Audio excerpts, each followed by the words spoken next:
This is Tracy Ann Oberman, and I'm asking for a moment of your time because I never fully understood what Chabad stood for until this pandemic. When the panic set in and everyone started closing their doors to self-protect, Chabad instinctively went into action, finding innovative solutions to help others.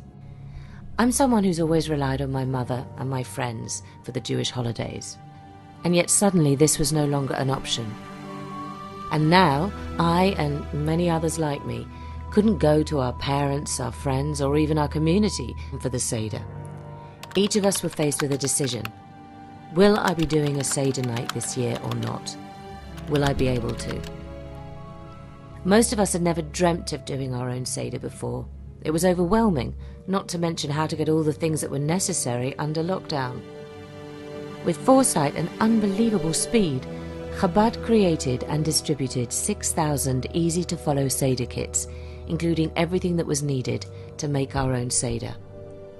They brilliantly partnered with Deliveroo to make it even more accessible.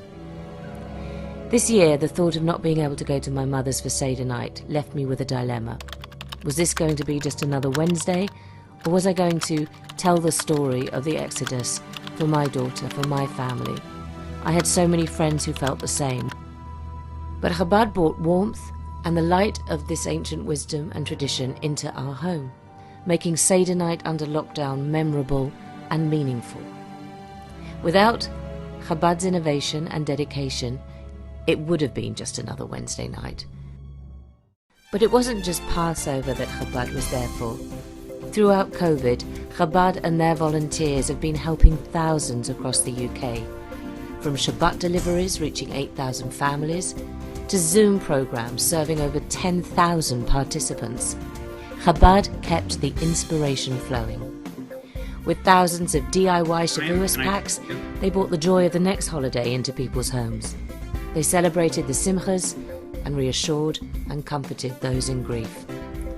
Religious or secular, to Chabad there's no difference.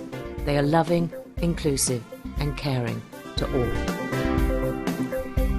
At the same time, Chabad cared for the welfare of those who needed it, both within the community and beyond. Shopping for the sick and vulnerable, providing financial assistance for those in need, countless phone calls and visits supporting people through this crisis, entertaining and distributing toys to needy children, and iPads to help the elderly connect with their loved ones. Chabad's response grew with the ever-increasing demands, and they were ever-increasing. Leading by example, they acted as a pillar of strength through all the uncertainty. While others were furloughed and many couldn't work, Chabad continued working. Rabbi Katz, I'm introducing without a myself. thought for themselves. And although it wasn't possible to raise funds, they continued to give and give. They were there for us, and now they need us to be there for them.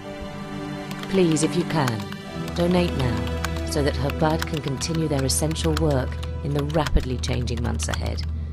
On behalf of myself and so many who benefited from Chabad across the UK, thank you.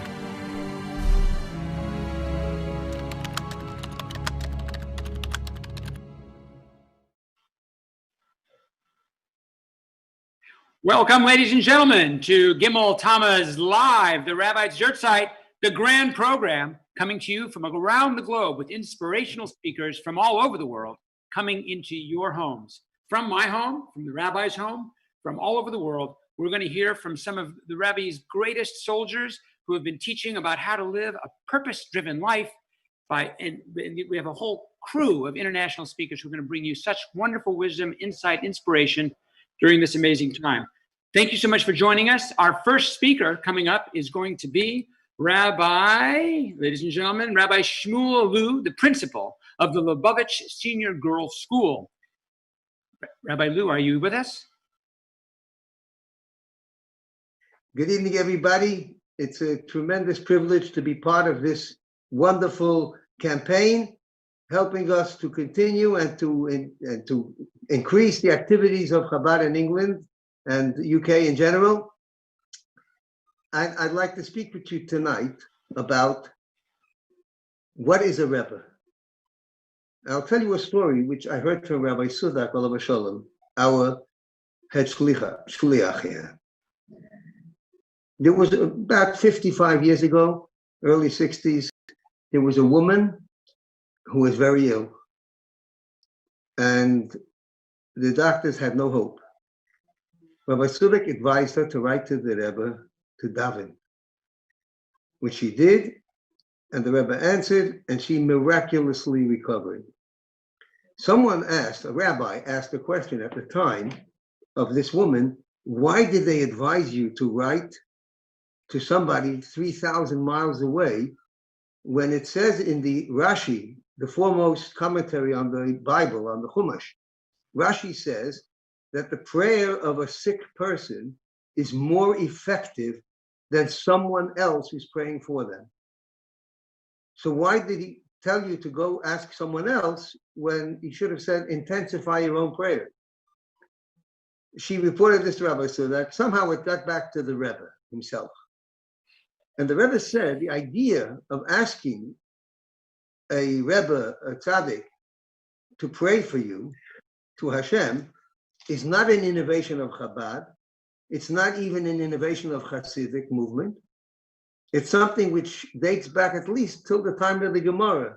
In Baba Basra, in the Talmud, it says that if there is an ill person in the house, go Eilech Etzel HaChacham, go to the tzaddik, go to the Chacham, and ask him to pray to the Almighty and to awaken divine mercy for the person. But the Rebbe said that doesn't really answer the question, it just moves it. Instead of being a question of the 20th century versus what Rashi says, seems to be a contradiction between Rashi and the Talmud. The Talmud says, go pray, go ask the tzaddik to pray. And Rashi says, better your own prayer than the prayer of somebody else. And the answer is that a Rebbe is not someone else. A Rebbe is the Rosh B'nai Yisrael. It's an acronym, the head of the B'nai Yisrael. The Jewish people as a whole, we are like a big configuration, and that body contains all different parts, including the head, the central nervous system. So a person, when the head of a person wants to go somewhere, it cannot go by itself. The legs have to carry it and go to that place. When you want to give, you have to take your hand and put it in your pocket and give. It's not something which happens through the head. Head cannot do it. On the other hand, you can have a very fit body, and it can be athletic and everything else. But if there's, God forbid, a problem in the connection with the brain, then that person becomes paralyzed. In the same way, a Rebbe is an neshama klolos, it's called. That's the expression in Kabbalah. It means an inclusive soul which incorporates the people of that generation and empowers that generation. The Rebbe does not do what we have to do. We do not believe that someone can vicariously carry out Judaism on my behalf. Every person has to do, on their level, where they are, it's our own purpose and creation. But a connection to a Rebbe is a neshama klalis, the Rosh, the head. Just as Moshe Rabbeinu, Moses in the Torah, he was the leader of the people, and being the head means that one is the guide, one is the teacher. It's to teach the teachings of the Rebbe, the attachment, the spiritual attachment, that one is able to cultivate the resilience that's necessary to be able to stick to the path that we're supposed to do, and not to deviate, not to be seduced by all sorts of things that are happening in the world or in our lives. It's through a connection to the Rebbe and to the Rebbe's teachings that a person is able to see and to succeed in life.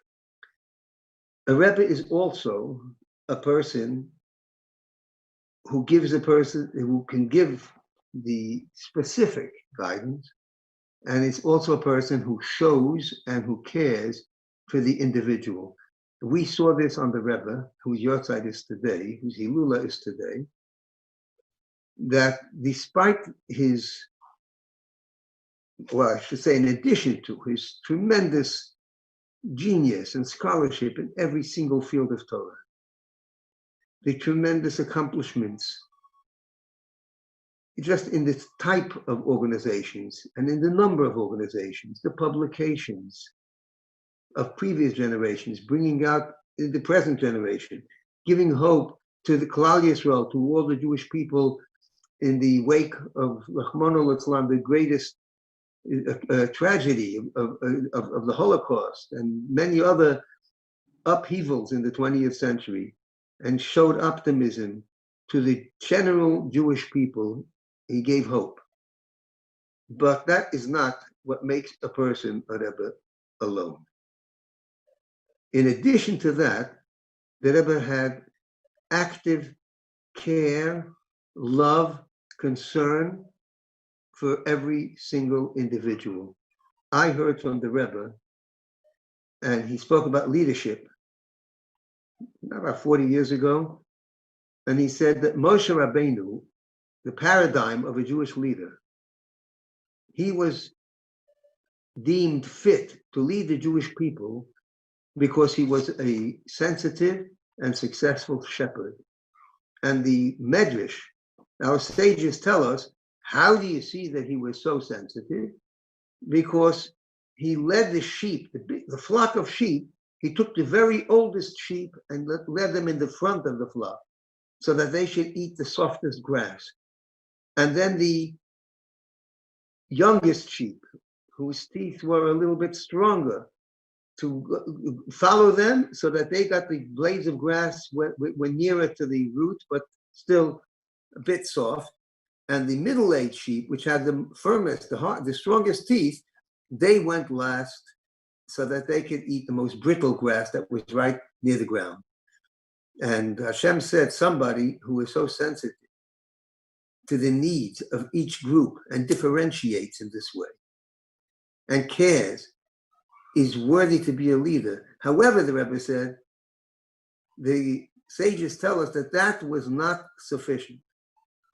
That wasn't the final test. The final test was that an individual lamb got lost from the flock. And Moshe Rabbeinu saw it was gone, it was running away. And he followed it, and it went to the water, and he apologized. You needed water to drink. And he helped it to drink and returned it to the flock. Caring not only about, in Yiddish, as the Rebbe said it, Nish no Klal Yisrael, no Rebbe Yisrael. Not only the Jewish people as a whole, but the individual specific Jew.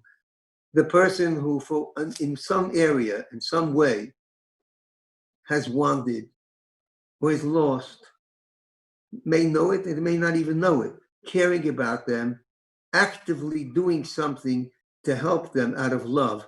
That is what a Rebbe is.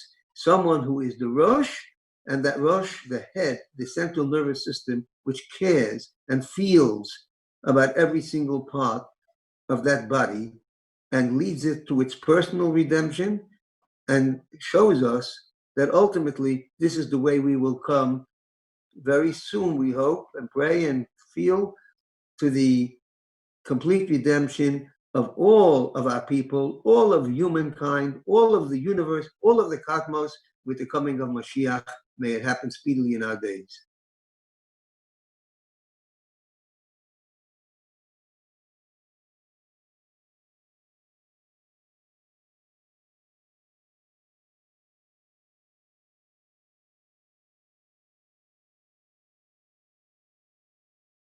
And sorry about that, ladies and gentlemen, technical difficulties on a live show. I am a screenwriter. I am not a technician, so I apologize for that. You may know my work from Shrek 2, Jimmy Neutron, Boy Genius, the Rugrats movies, such things as this. However, the Smurfs movies, however, what you don't know is that I'm also a devoted follower of the Rebbe's teachings, and I'm thrilled to be a part of this program. So grateful. You guys are in for a treat. We have a number of really wonderful speakers coming up as part of this fabulous live program. Up next from Australia, St. Ives, Australia, is the amazing Fruma Shapira, a lecturer on Jewish feminism, renowned for that and for her inspiration that she gives around the world. Ladies and gentlemen, please enjoy Fruma Shapira.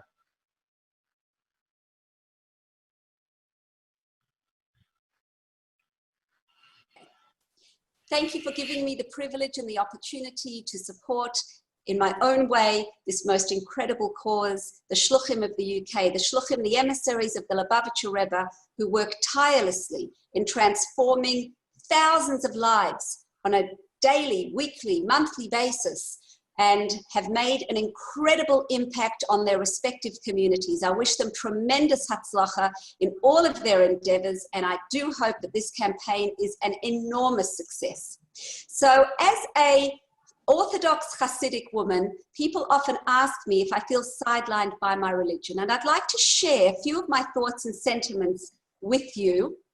And these thoughts are based predominantly on the teachings of the Lubavitch Rebbe, whose yahrzeit it is today, the third day of Tammuz. I'm reminded of a story of a doting husband who can't understand why his wife is unhappy with him, considering he does so much for her. So he confronts her. She says to him, "Honey, I know you mean well, but instead of buying me another set of movie tickets, if you really want me to be happy, I need you to take out the garbage. Please, can you tune into my love language?" We often nurture relationships based on our own subjective preferences. However, in all of our relationships, beginning with our primary relationship with God, we need to ask ourselves, what does God want from me? How do I best create a relationship with my Creator? How do I become more godly? Frankly, if I had to figure it out on my own, I would have no clue. God created both man and woman, one from Mars and the other from Venus. And in his kindness, he did not leave us guessing. He informed us through the Torah of our respective pathways to connect to him in the most effective manner possible. Is Judaism our subjective creation, or is it divinely inspired? Something to think about. When God created women, the Torah uses the word vayiven. God built the woman. The Talmud tells us the word vayiven shares the same Hebrew letters as bina, wisdom. From the moment of feminine inception, women were endowed with an elevated soul, with additional wisdom and spiritual intuition, enabling her to tap into divinity, to navigate her relationship with God in a uniquely inspired manner. The feminine soul is so deeply connected to spirituality that it is exclusively the Jewish woman who passes on the Jewish identity, the Jewish soul, to her children.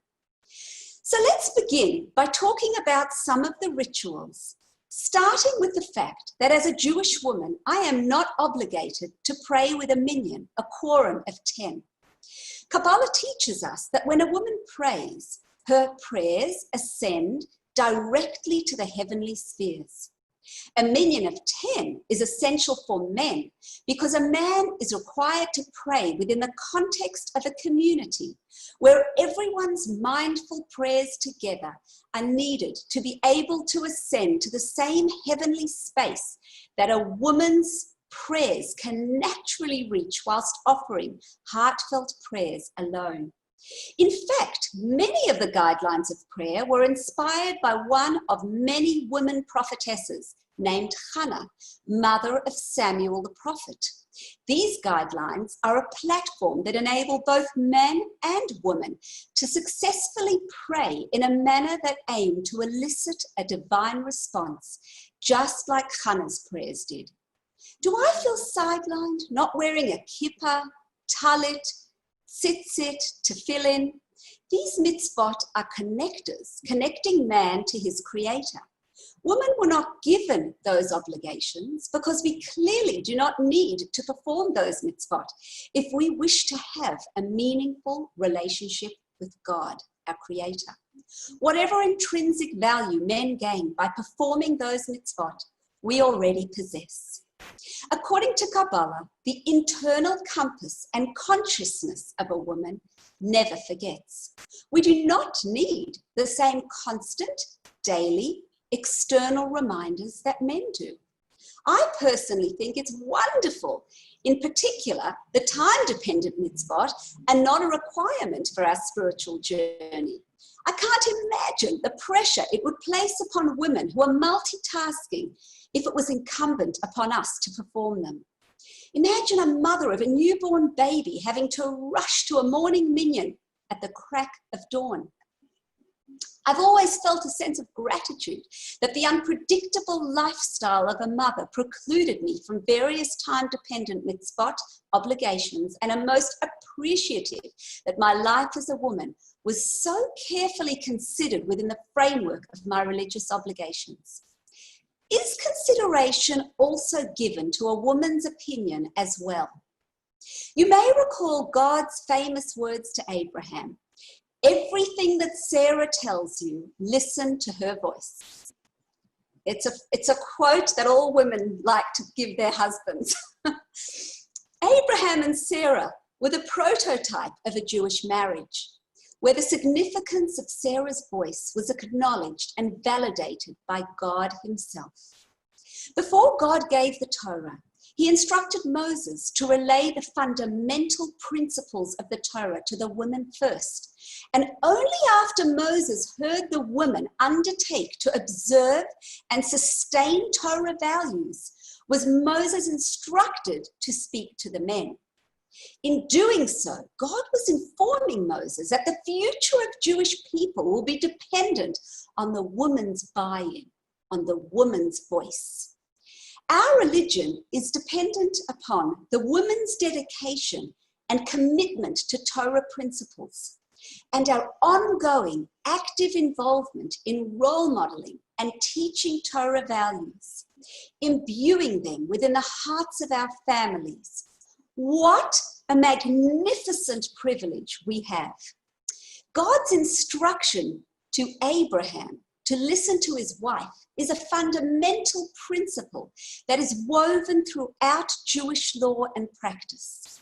A Jewish man is obligated to listen to, validate, respect the voice, the needs of his wife, as stipulated in the ketubah, the marriage document, outlining a man's responsibility to ensure that his wife is fulfilled, loved, pleasured, honored, and treated with the utmost of dignity as she deserves to be.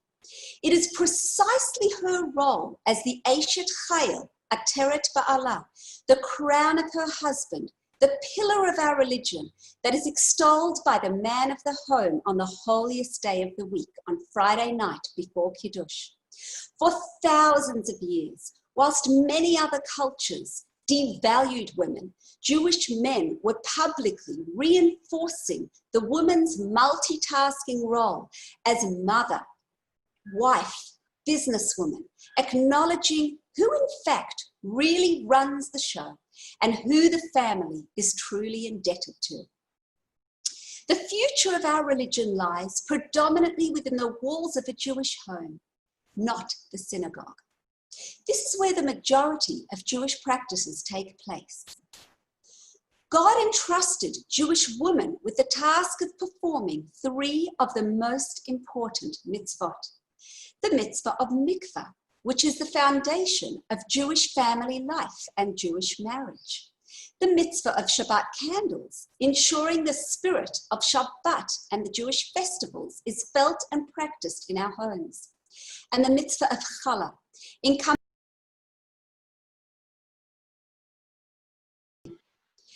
addition, Hi, Manis. I try to tune into God's How are you? love language Shalom for the Aleichem. feminine Aleichem soul. shalom. So when I'm asked if I feel Judaism is sexist, as a confident, educated, practicing, and open-minded Jewish woman and community activist, no less active than my husband, a rabbi, my response is, yes, perhaps it is somewhat sexist. The woman's role far surpasses that of the man's. And in fact, women are considered superior in many respects. But after all, who are we to argue with God?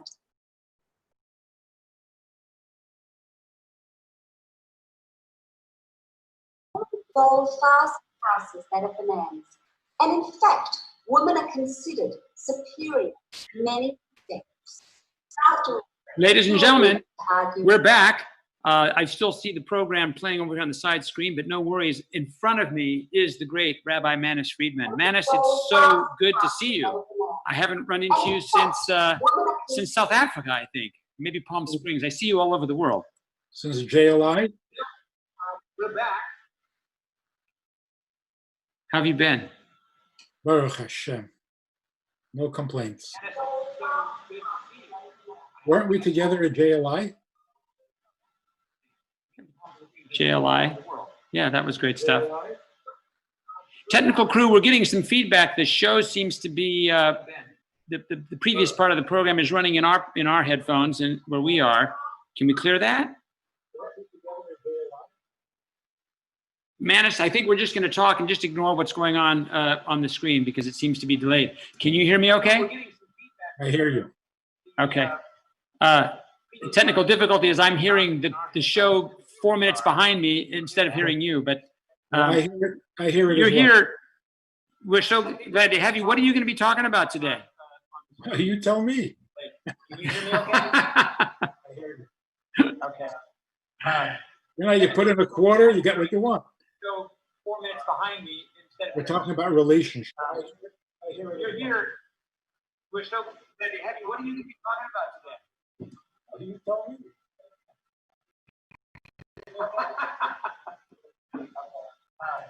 You put in a quarter, you get what you want. Okay, so I think we'll have to just ignore the sound that's playing over the speakers that we've got. It's really great to see you. I know you're renowned for your work in relationships and helping couples stay together, get together, have a better time together. And I'll just tell you, one of the things, I'm just curious where this came from. We were walking in South Africa a few years back, and there was a fellow about my age was complaining about his knees, I think. And he said, "Oh gosh, I'm getting older." Ooh, and he was kind of worried about it. And you smiled and had a glint in your eye, and you said, "It's not as bad as you think." And that gave me such joy and inspiration as I'm getting a little older. My mile time slows down. I always think of you and that glimmer of joy you had. And I know that this is coming from your incredible wealth of knowledge about the Rebbe's teachings. Can you tell us a little bit about that? That gave me such. The Rebbe's teachings were absolutely revolutionary. It was such a pleasure. Any topic you mentioned, any topic. And then the Rebbe's comment on that topic had two very fascinating insights. Number one, the Rebbe always got to the core and essence of the subject. It was never secondary, peripheral, incidental. It was always right to the core of the issue. And as a result, it was always revolutionary. It was so different, so unique. The aha, every time. And as a result, so I actually had the privilege of being the Rebbe's translator, simultaneous translator. When the Rebbe would bring publicly with satellite broadcast or telecast or whatever it's called. This was in the 80s. It was about 6 times a year when the cameras came into the Fabringen in 770 in Brooklyn, and it was sent by satellite throughout the world, and people everywhere could pick it up on their dish or whatever. It was amazing, the reaction of people just seeing the Rebbe on their TV screens. They were moved as if they were at the Farbrengen. So the Rebbe was able to project the reality and the truth and everything else that people appreciated when they came to see him privately. He was able to project that throughout the world on this hookup. It's a beautiful thing, and it's really beautiful the way you've been such a wonderful conduit for so many of us to give us a window and an insight into his amazing teachings. I'm really grateful to you for that. So I just want to tell you this little incident. A number of people tried this simultaneous translation. It's really, really hard. You can imagine. The Rebbe is speaking for hours, and you don't know what he's going to say. So when I ended up with the job, because nobody else wanted it, I figured I'll do it professionally. I went to the library and took out a book on simultaneous translation. Well, where does simultaneous translation happen? At the UN. So what does the book say? The book says, number one, read the notes carefully, because every speaker at the UN gave his translator a written copy of what he was going to say. So the translator reads it in advance and he knows exactly where it's going and so on. Well, that wasn't going to happen with the Rebbe. And the second good piece of advice was, don't hesitate to use your button. The translator had a button on his podium, and if the speaker was going too fast, he would press the button and a little red light would go on at the speaker's podium, telling him to slow down. Well, that wasn't going to happen either. So the book was totally useless. Well, one time, they gave the Rebbe a copy of the translated Farbrengen. The Rebbe watched it, listened to it, and didn't make any comment. But the next Farbrengen, the Rebbe used more English words. Beautiful. Telling me how to translate properly. You know. Beautiful. So, Rabbi, I think you'll be pleased to know we are at 825,000 pounds, which is amazing. And our goal was 770. So, like the Rebbe, who was always able to give out endless dollars and without there was a bottomless pit of dollars, the beautiful people of the UK, and in fact from all over the world, have been led by his example and have gotten us up to 825,000 pounds on a 770-pound goal. But don't let that slow anybody down. We've got a bonus goal now of another 1 million pounds, and it looks like we're going to easily do that, flying on the wings of this great inspiration and teaching. Why don't you go ahead and share with us, if you would, what you've come to talk to us about today, about relationships and a single soul. Thank you so much for being here, Rabbi Manish Friedman. So we read in the Torah, right in the description of creation, God created all things, the first day, the second day, the sixth day, and then God creates Adam. And God saw all that he had done, and it was very good. A few lines later, God says, it is not good with man alone. I will create him a helpmate. Which is a little surprising because God had just said that it was all good. Now he's saying, no, it's not yet good. I have to create a woman. What is the meaning of that? So going right to the esoteric and profound meaning of it, God was referring to himself. And he's telling us why he created the world. The reason he created the world is because it's not good to be alone.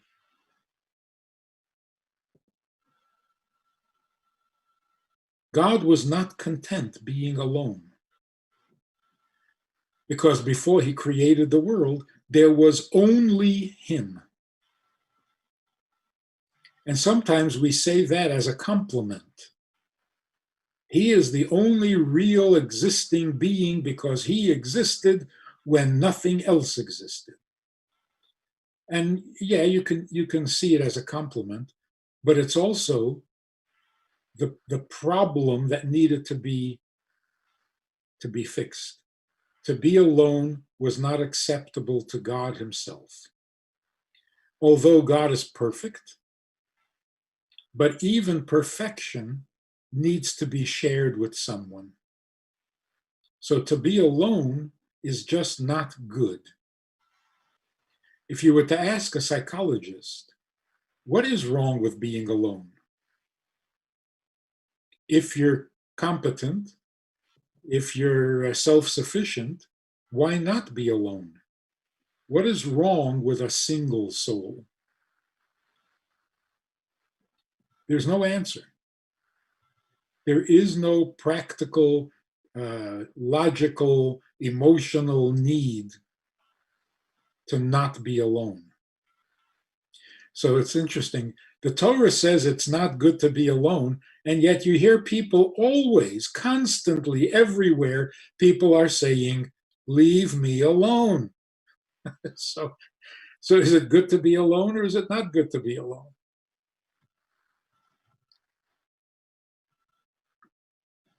Actually, there's a problem with loneliness, a serious problem with loneliness. I understand that in England, they opened a department in the health ministry to deal with the problem of loneliness. Because when you feel alone in the world, your immune system crashes and you become very vulnerable. So it's a health problem. It's psychosomatic.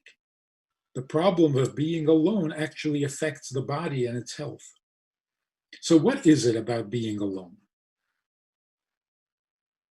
How is it that God himself is not content to be alone? In a marriage, you get married when you feel perfect. Doesn't mean that you have everything. You feel perfect means I don't want to improve myself anymore. I've given that my best years. I don't want to be more of me. It's time for another person in my life, someone beside me. And what do I need from that person? Nothing. I don't need something from anybody because I'm content with what I have. I'm perfect for myself, but that perfection makes me capable of connecting to another person for no thing, for no reason. So the blessing that the Rebbe would give couples who are getting married, which we read under the chuppah, the blessing that Rebbe gave was you should build a Jewish home on the foundation or on the principles of Torah and mitzvahs as they are illuminated by the light of Hasidus. Now, spiritually, that sounds really, really nice. But what is it in the practical? How is this helpful to a couple? It sounds very otherworldly. And marriage is a pretty earthy and this world activity. You know, like the joke about this match was made in heaven, but will it work on earth? Sometimes what is heavenly doesn't really work when you try to live it on earth.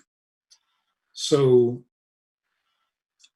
to understand it properly, what the Rebbe is saying is this.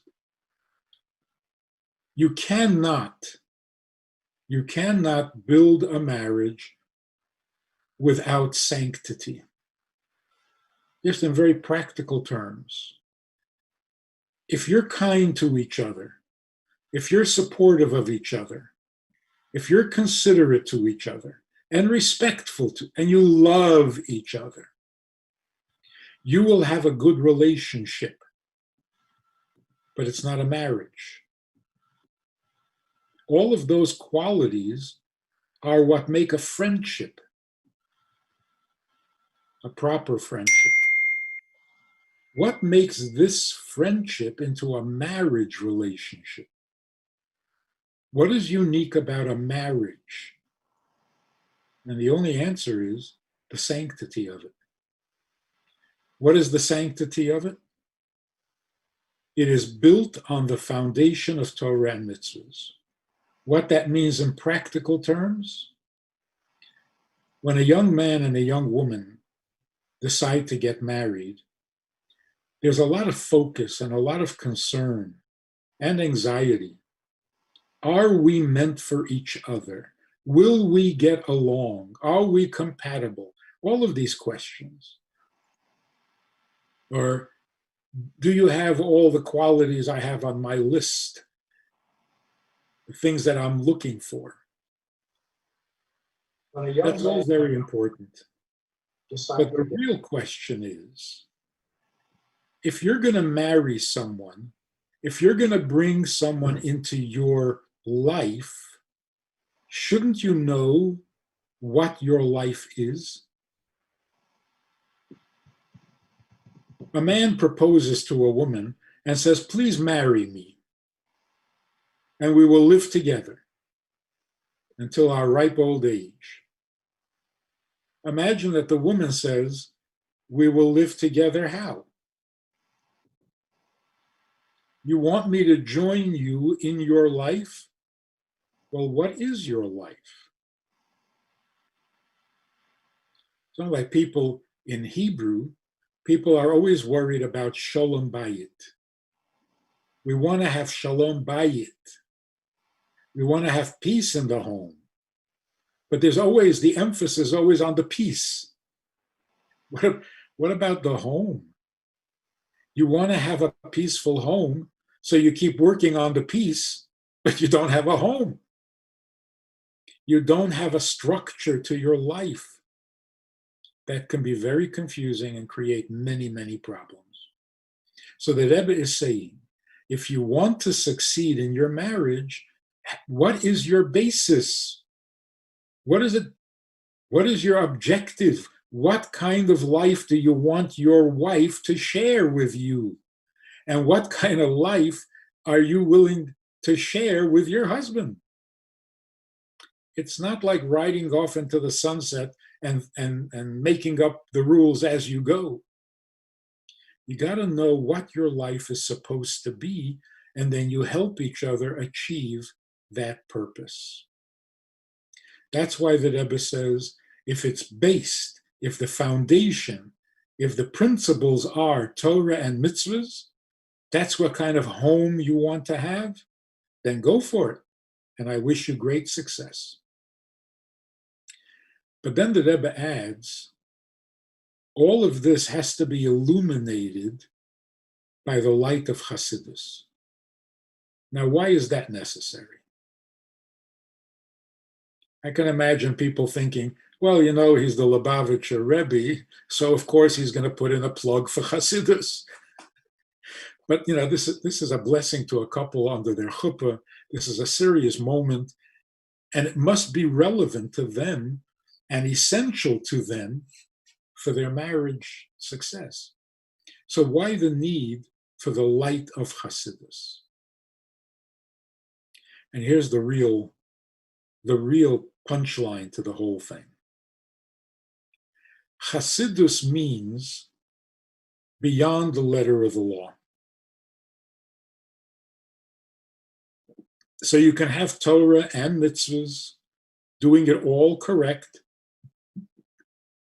doing it right, doing it with commitment and dedication. And it might even get in the way of your marriage.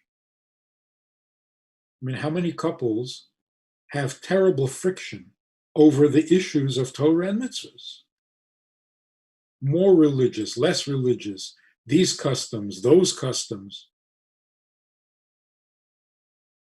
The Torah and the mitzvahs are never supposed to create problems. When don't they create problems? If they're illuminated with the light of Hasidus. Hasidus primarily teaches that it's not about you. It's not about you. You don't get married in order to have more of you. You get married to have someone other than you. That's the purpose of marriage, to become one with someone who is not you.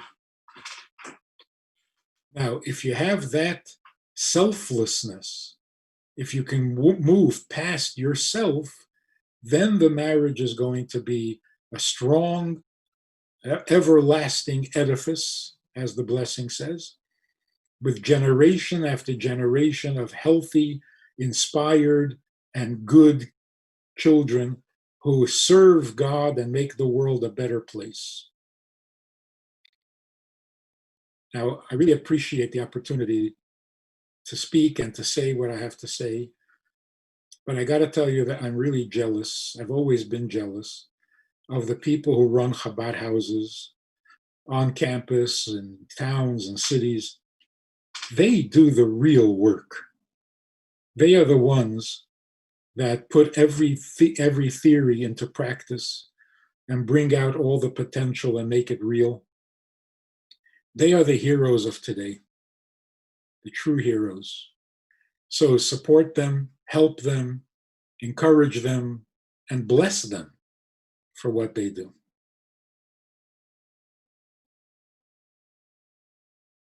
Manis, thank you so much. What a treasure you are, and what a privilege to have you on our program. And you're so right about the work that the shluchim do out in the millions of parts of the world. That they're just everywhere. We go travel the world, and we need a meal, we need a Shabbos, and there they are.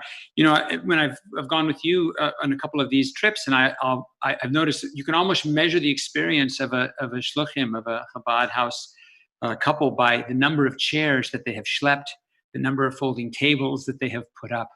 I imagine you've done a little bit of chair schlepping and folding chairs. What are some of the favorite Chabad homes that you have visited in your travels? Just a few. I know there's so many, but there are a couple that stand out.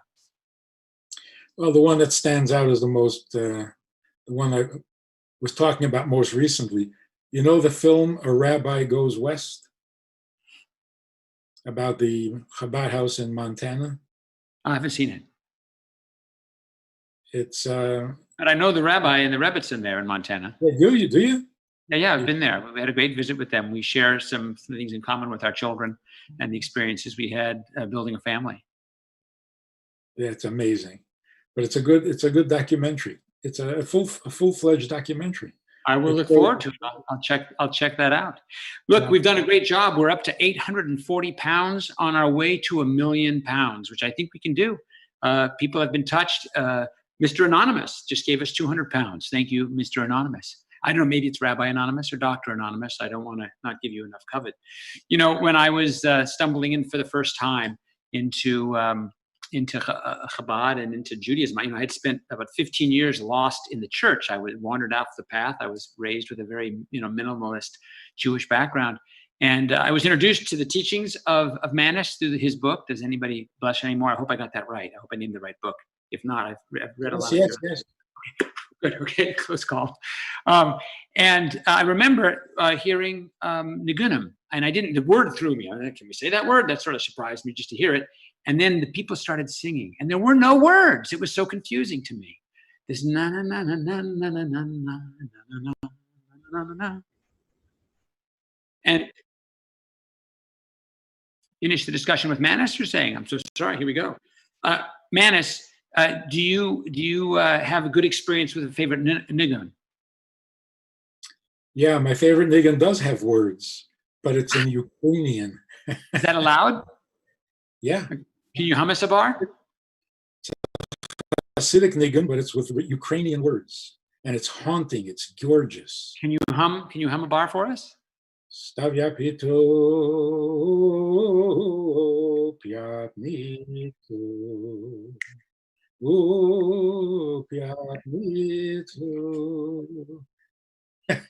Beautiful, beautiful. And that brings home the point.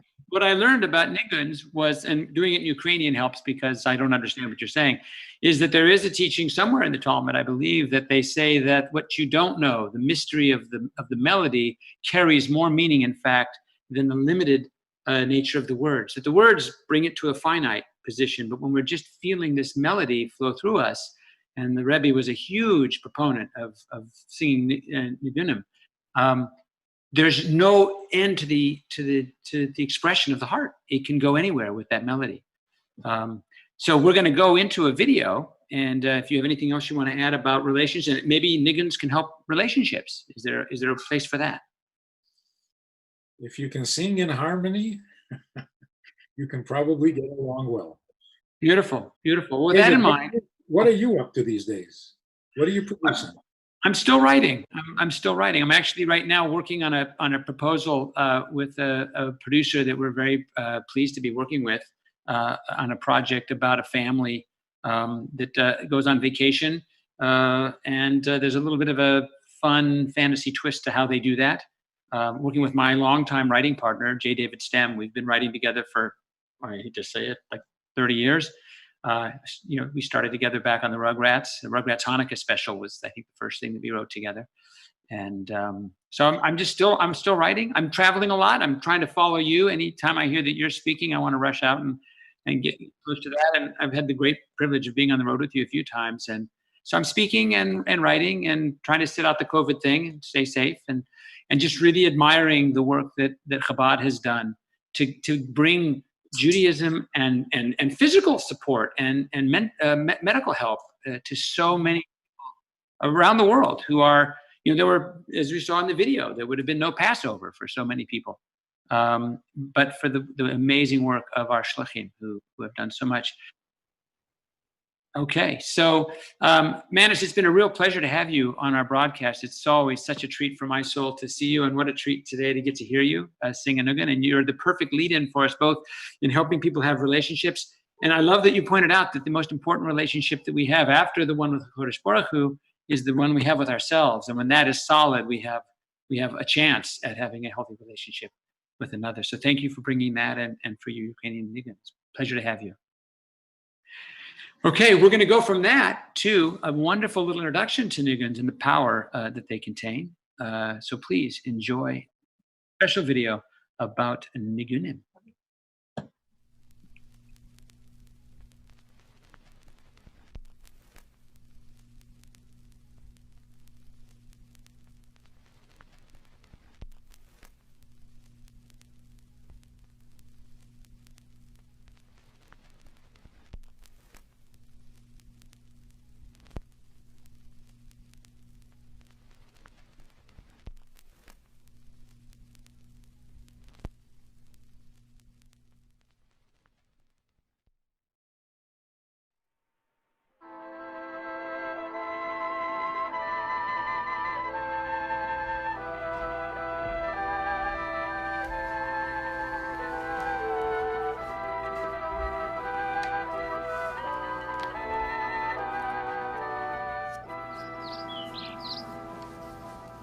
It was a song from Poland. It was the morning after Yom Kippur, in the dark before dawn, and the beadle, as always, was the first one in shul, preparing for morning prayers. The tall shadows of the wax candles were dancing that morning, with the solemn fast behind them, and the holiday of Sukkot approaching. It was a joyous breeze that blew through the open windows. As the beadle walked through the pews, lovingly picking up the tear-stained machzorim, he suddenly realized he was not alone. Someone else was already there, still there really, from the night before, still wrapped in a prayer shawl, still fasting. Could it really be that this man had yet to break his fast? He didn't seem hungry. If anything, the man seemed completely oblivious to everything around him, everything apart from a moving melody he was singing to himself. Anim Zemiros, I will sing a soothing song. A man wrapped in a tallis, desperate to hold on to the aura of Yom Kippur, soothed by a song. Vishirim erog, and poems I will weave. The clock's hands moves forward, but under the tallis time is frozen, frozen in song. This song, my young friend, Anim Zemiros, is one of the Nigunim the Rebbe taught us. Ladas kol ros sadecho. My soul desires to know the secret of your secrets. Yom Kippur might end, but my journey will not. I will forever be looking for you. I will forever be searching for you. Forever searching. Next to the Rebbe, one was always searching, for he was always searching. Never was there a passive moment. Never had enough already been done. When the Rebbe taught us this song, he told us this story of a man singing under his tallis. But sometimes I like to think that the song itself is a tallis, an island of quiet in a noisy world. I would like to think that it is the Rebbe's tallis, a place where one still hears the Rebbe's call, a call to make this mundane world a dwelling place for the divine. From time to time I cover myself in this tallis. From time to time I sing this song.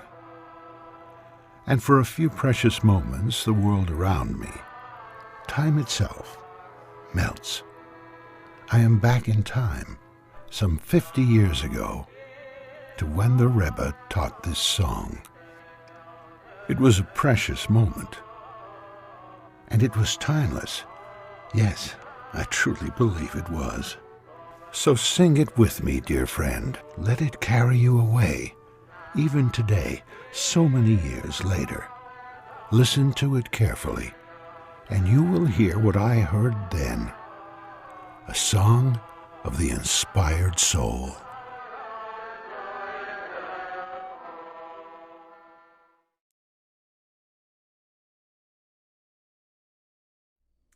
Hello, my name is Laura Melnikoff.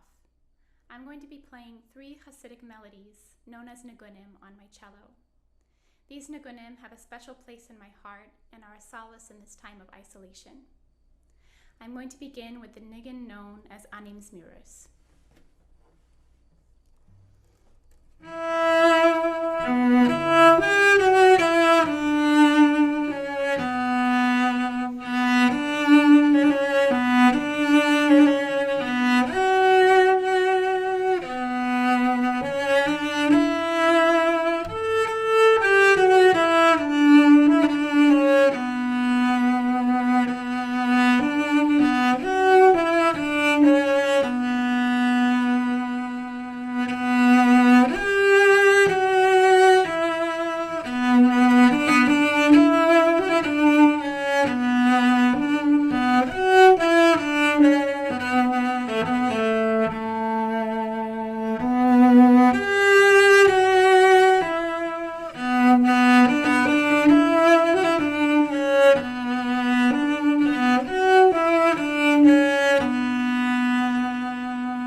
Oh, wow. Thank you so much to Laura Manikoff. That was simply beautiful. She makes a nigun on that cello sound like our hearts want to feel when we're really trying to express our deepest thoughts. What a gift from Chabad bringing us that kind of music. Another gift from Chabad is going to be Rabbi David Katz from Hanhalas, Lubavitch in the UK. Rabbi David Katz is going to join us to give us an update. Welcome, Rabbi Katz. It's so good to see you. We've been talking on the phone and with the Zoom thing, but now I feel like you're right here next to me. It's so great. Have a look at me. Let's wave at each other, shall we? Can you do that for me? That's the technology, hey? There, you're over here. Sorry. How do you feel about it? We're up to 854,000 pounds to help the amazing work of Chabad, and you've been at the head of spearheading this whole event. You must be a little bit exhausted, but you've got to be exhilarated. Tell us how you're feeling. So I feel amazing. By the way, it's not by myself. I'm doing this together with a whole team.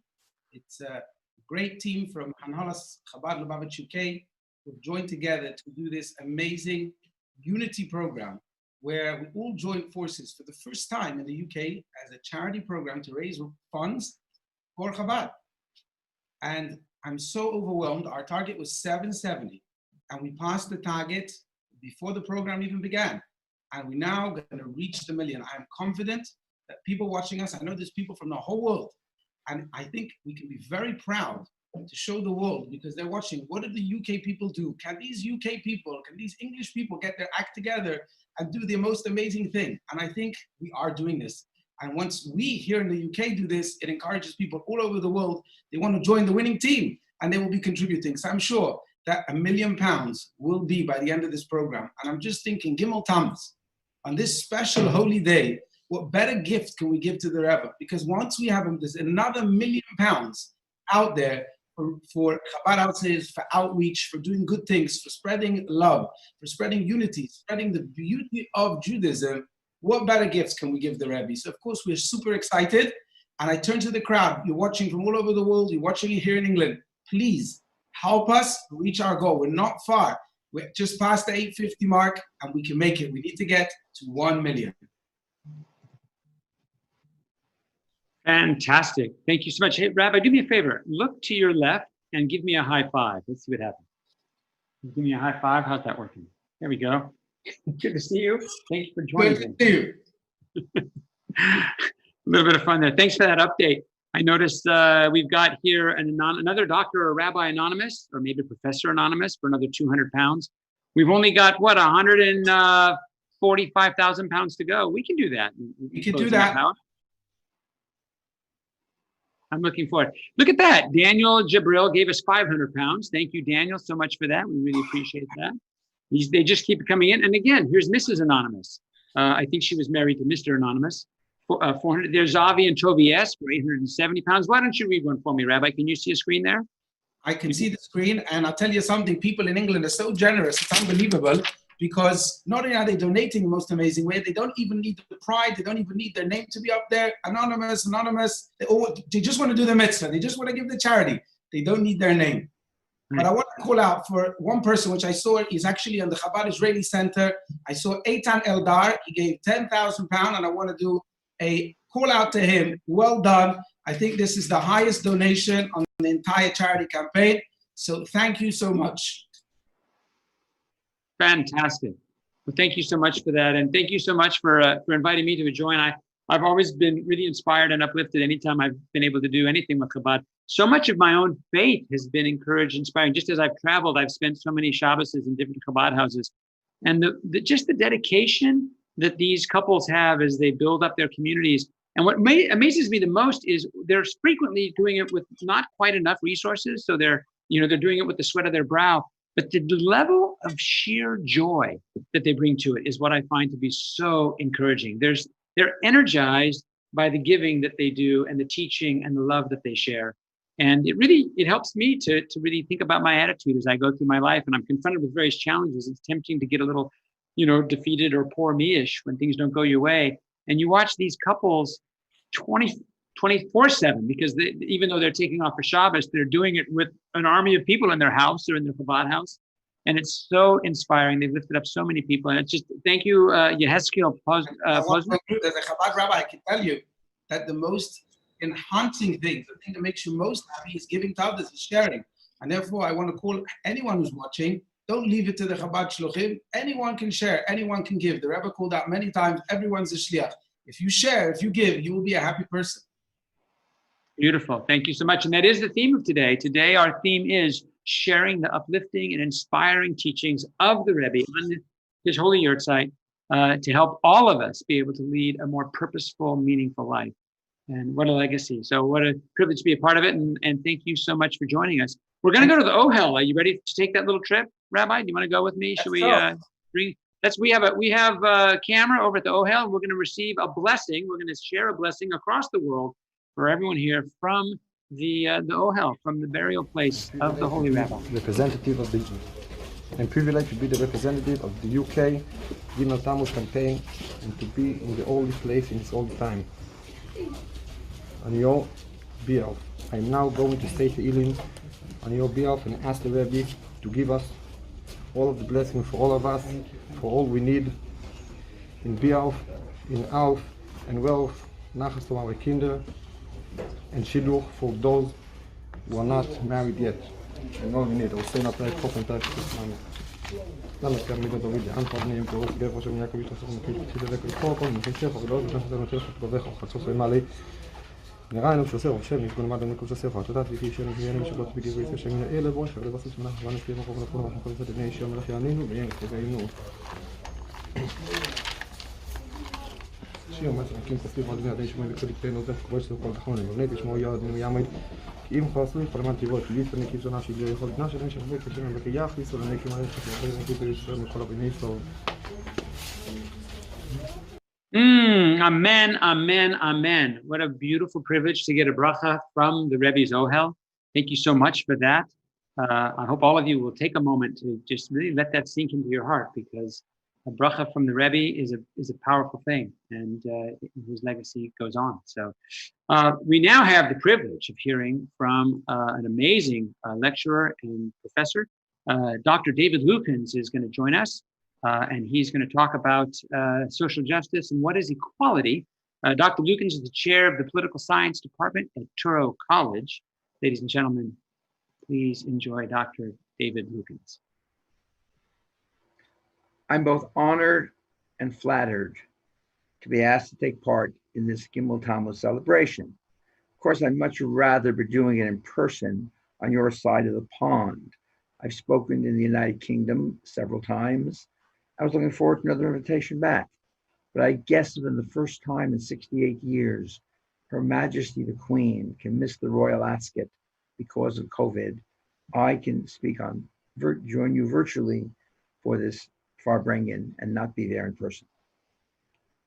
I was privileged to know the Lubavitch Rebbe two different ways. First of all, through my parents, who were extremely close with the Friedeker Rebbe, the Rebbe's father-in-law. And as a result of that, I got to know the Rebbe through my parents. But I also worked for 20 years for Daniel Patrick Moynihan, one of the most famous and influential United States senators of the 20th century. And Senator Moynihan had a unique relationship with the Rebbe, which was actually went back to the days when the senator worked for President John Kennedy. Senator Moynihan is the only man in American history to have worked on the sub-cabinet or cabinet level for 4 presidents of the United States in a row, 2 Democrats, 2 Republicans. And in all those positions, he stayed in close touch with and treasured the advice and guidance of the Lubavitch Rebbe. He was ambassador to the United Nations, particularly when he became the senator of New York. They worked closely together on Soviet Jewry. The Rebbe also had a profound impact on social policy, domestic policy. Now, I think the Rebbe would be a little amused by my topic today. I've been asked to discuss social justice. I once heard the Rebbe say to a group of college students, the world does not tear on dotted lines. There's not, oh, this is my social justice component. This is my Torah component. This is my job at work. And this is my hours in synagogue. The Rebbe said our entire lives are based on Torah. And as the Rebbe's good friend, my personal Rebbe, Rav Aaron Soloveitchik, used to say, Judaism is based on the premise. Certainly Lubavitcher Rebbe lived his life on the premise that a perfect God dared to create an imperfect world and dared to create an imperfect creature, Jew and Gentile, gave us all the task of perfecting the imperfect world.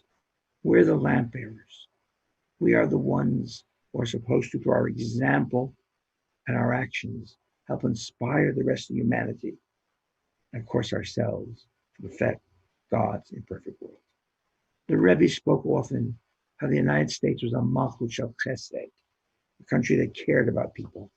I heard the Rebbe once say that in Europe, anti-Semitism was a given.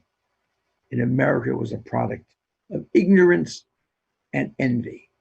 We must deal with ignorance, he said, through education, and by envy, by being very clear, not to ask or take for others, so we don't first ask for others. The Rebbe, whenever he met with the senator, and this goes back long before my time, the senator said he always noticed about the rabbi that his agenda was the world. The Rebbe felt you can ask for so much more for yourself. You ask for everybody else first. There was an idea once to do something, to carve out a program, to write legislation in such a way that would be very beneficial to the Hasidic community of New York and almost no one else. And several people were pushing it. Senator Moynihan, as he often did in these matters, asked for guidance from the Lubavitch Rebbe. And the Rebbe said to him, if the Talmud says you're in a boat, and the person on the side of the boat is a leak under their seat, you don't say, you're going to get wet. You help bail out the boat. He said, we cannot take something our neighbors aren't getting. And the last time I met with the Rebbe, with the senator, the last time, shortly before his final illness, the Rebbe said, government aid to this neighborhood has been cut. He knew the exact amount, 82%. And he said, our neighbors think we're taking all the money. If you can't find a way to help them, blood will flow in the streets of Crown Heights. And a few weeks later it did, in the terrible riots, ignorance and envy. But let me start with an upbeat story, because the Rebbe just didn't have ideas that were theoretical. He had ideas that changed the world. One example. In November of 1968, an angry Black woman was elected to the United States Congress. Her name was Shirley Chisholm. She was a college teacher. She was outspoken. She was radical. She was the first Black woman ever elected to the United States Congress. And she was known to be very outspoken and very, what today we would call progressive. She represented a district included Crown Heights, and she had met the Lubavitch rabbi before the election, as all candidates did. He gave her, as he always did, a perfunctory blessing. And then one day, the white Southern racist Democrats, as they were at that time, who controlled the United States Congress, decided to teach this uppity colored girl a lesson. And they announced they were placing her on the Agriculture Committee. Now, if you're in Nebraska, you're from Kansas, you want to be on the Agricultural Committee. If you're a Black woman educator from Brooklyn, last thing in the world you want is the Agriculture Committee. The New York Times made a joke out of it. They ran a front page article that said, does a tree grow in Brooklyn, ? Pointing out that how ineffective she would be. She was very hurt.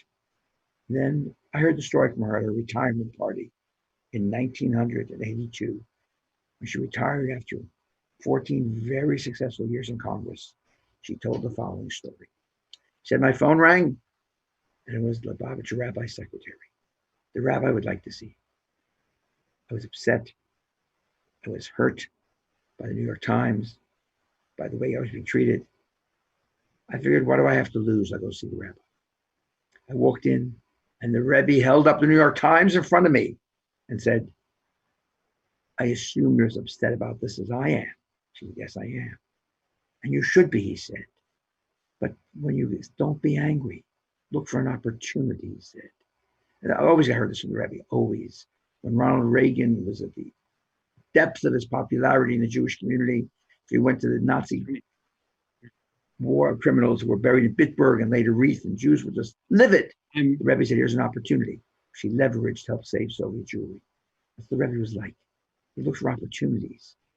The Rebbe said to Shulchism, this is an opportunity. There's so much extra food right now being grown in parts of America.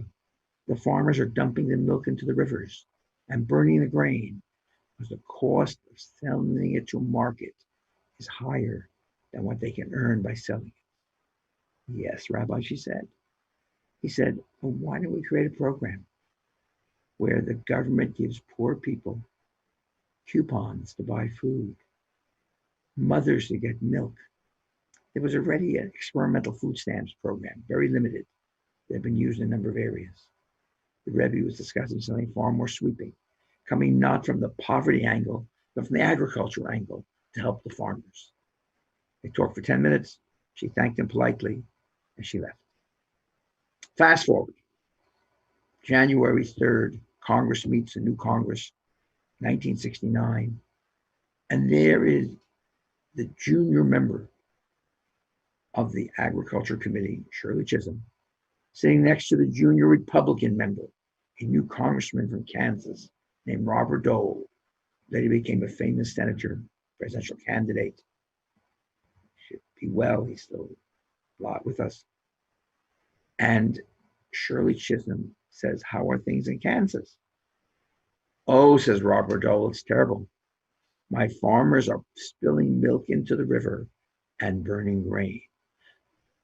The rabbi, she said. He looks at her and says, is everything okay? She says, you know, I have this rabbi in my district. He had this idea about helping the farmers. The two of them sat down and they drew up legislation. And what became the food stamps program, SNAPs, we have it in America today. They were so successful after 17 days, they fired her from the committee, but she kept working on it. The WIC program, to provide women and infants with children with milk. A whole series of government food programs, all created by Shirley Chisholm. She got up there that day, she retired. Maybe it was saying my yarmulke in the room. Maybe it was just because she really, how much she meant it. And she got very emotional. And she broke down and cried. She said, if a little girl in Harlem had a glass of milk today for lunch, if a little boy in West Virginia, a coal miner's son, had a decent dinner because of the vision of that rabbi in Brooklyn. And I think that's what the Rebbe was all about.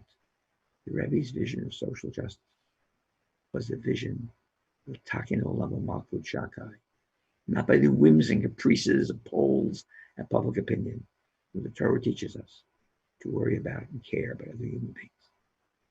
Wish I could be with you in person. Here's Hashem next year, Gimel Tammuz. Please send some airplane tickets. Thank you very much. Welcome back, ladies and gentlemen. So good to have so much participation. We're up to 877 pounds, but we've still got a ways to go. We're only about 45 minutes left, so you really need to take an opportunity. If you haven't yet, come down, look down here on the screen here. You'll see a little place where it says charity.com, Chabad across the UK. Maybe I have to go over here to do that. I guess it's right here. There it is. Charity.com, Chabad across the UK. Go to that little website and you will see a wonderful little array of about 20 little icons that you can click on to find your organization. If not, you can join in by just giving to the general organization of Chabad across the UK. Your donation is desperately needed, not desperate in the way that we're desperate, because every one of these Chabad rabbis and Rebbitzins that run these Chabad houses have so much emunah, they're not worried.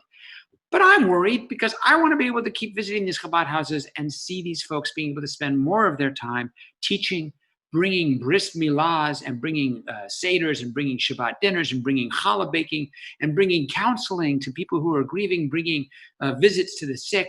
There's so much work that they do, and I want them to be able to dedicate their time to that and not to have to spend so much time thinking about how to finance it. That's our job. Let's do that. Let's get to this website. Let's see it jump up. Roger and Mandy Bentley, thank you for your 100 pounds. And by the way, folks, there is not a gift that is too big. Let's keep that in mind. And there's not a gift that's too small. Frequently, when I talk to people about giving to Chabad, I'll say, just like the Rebbe would give people $1. The importance of making that contact and being involved in everyone's life. We now have a chance to do it in reverse. If you weren't going to give, do me a favor. Get involved in even a tiny way. You don't have to break the bank. Just go ahead and give $1. But just get your name on the board. If you want to be anonymous, that's fine. We've had almost the entire anonymous family has been taking part. I want to thank all the extended cousins and aunts and uncles and misters and misses and brothers and sisters of the anonymous family. They've been one of our most generous givers today. But please, I want to see your name on that board, anonymous or otherwise. Don't let this day go by without knowing that you've done your part to be a part of this amazing work, especially now during this time of the pandemic, where Chabad is bringing light and hope and gladness and joy and simcha in a time where much of the world is not able to see that. They see this pandemic and they get frightened because they don't necessarily have the emunah yet that Chabad is helping to bring us, partly through this amazing program. If you're just joining us, you're joining us as part of the Chabad grand event, charity.com grand event for the Chabad UK, where we're bringing inspiration and teaching about how to live through the Rebbe's teachings a life that is meaningful and purposeful. I'm David Weiss. I'm your host. So glad to be here. Screenwriter of such movies as Jimmy Neutron Boy Genius, The Smurfs, Rugrats, All Dogs Go to Heaven, Shrek 2. But my most important accomplishment, as far as I'm concerned, is learning how day by day to live a fully meaningful life in a Jewish way. And that is something that I have learned through the help of my Chabad brothers and sisters. They have done so much to bring me from a place where I was wandering around completely detached from my Judaism. In fact, as I mentioned earlier, I was in fact doing youth ministry in a church in Dublin, Ireland. And I did youth ministry for about 15 years in the church. And that's nice, but I'm a Jewish boy with a Jewish neshama. And I'm so grateful to be back on the tribe. And I have to say that my time spent in the Chabad of Cheviot Hills with Rabbi Aaron and Esti Begon, they in fact koshered my first kitchen. I remember coming home and seeing my young bride when I first got married, and she was in the driveway with Rabbi Begon in his beard down to his knees with a blowtorch from what looked like the Korean War. And I said to him, he said, David, I can't make all of these things kosher. And I said, yes, because you've melted them into the driveway. But from that moment, my family started a kosher life. And I have so much gratitude for the teaching that I received. And I know all of you, or most of you, have had an amazing encounter at one point with Chabad. Now is the time to say thank you. And now is the time to give to your community, because your community has been benefiting from the outreach of Chabad, especially during this pandemic, where shut-ins have received meals, where elderly have received iPads to stay in touch with their family, where children who didn't have toys have received toys. There's been so much help that's gone out. Thank you so much to the Chabad of the UK and the various organizations that are participating. Again, if you go down to this little site here where it says, there, it's hard to find here for me. There it is, hotline for donations. Boom, right there. There's the number and there's the website. You can look at that. You can click on that and you can give. So please help us get there. Look at that. We've already jumped up to 800. We're almost at 880, folks. We only need 120,000 more pounds. We can do that in the 36 minutes remaining. Now we're going to go to an amazing teacher, and we were just talking about the spiritual uplift that you can get from the Rebbe's teachings. The Rabbi Label Wolf from Australia is a renowned teacher of Kabbalah and Jewish meditation. I tell you right now, there's nothing that fills the soul more, maybe a nagun, but then after that, it's meditation and Kabbalah. Rabbi Label Wolf, please enlighten us with more inspiration. Here now, Rabbi Label. Oh, okay, I'm sorry. I've just got this message right now in my ear from the technical team. Before that, we're going to watch a video because videos are fun.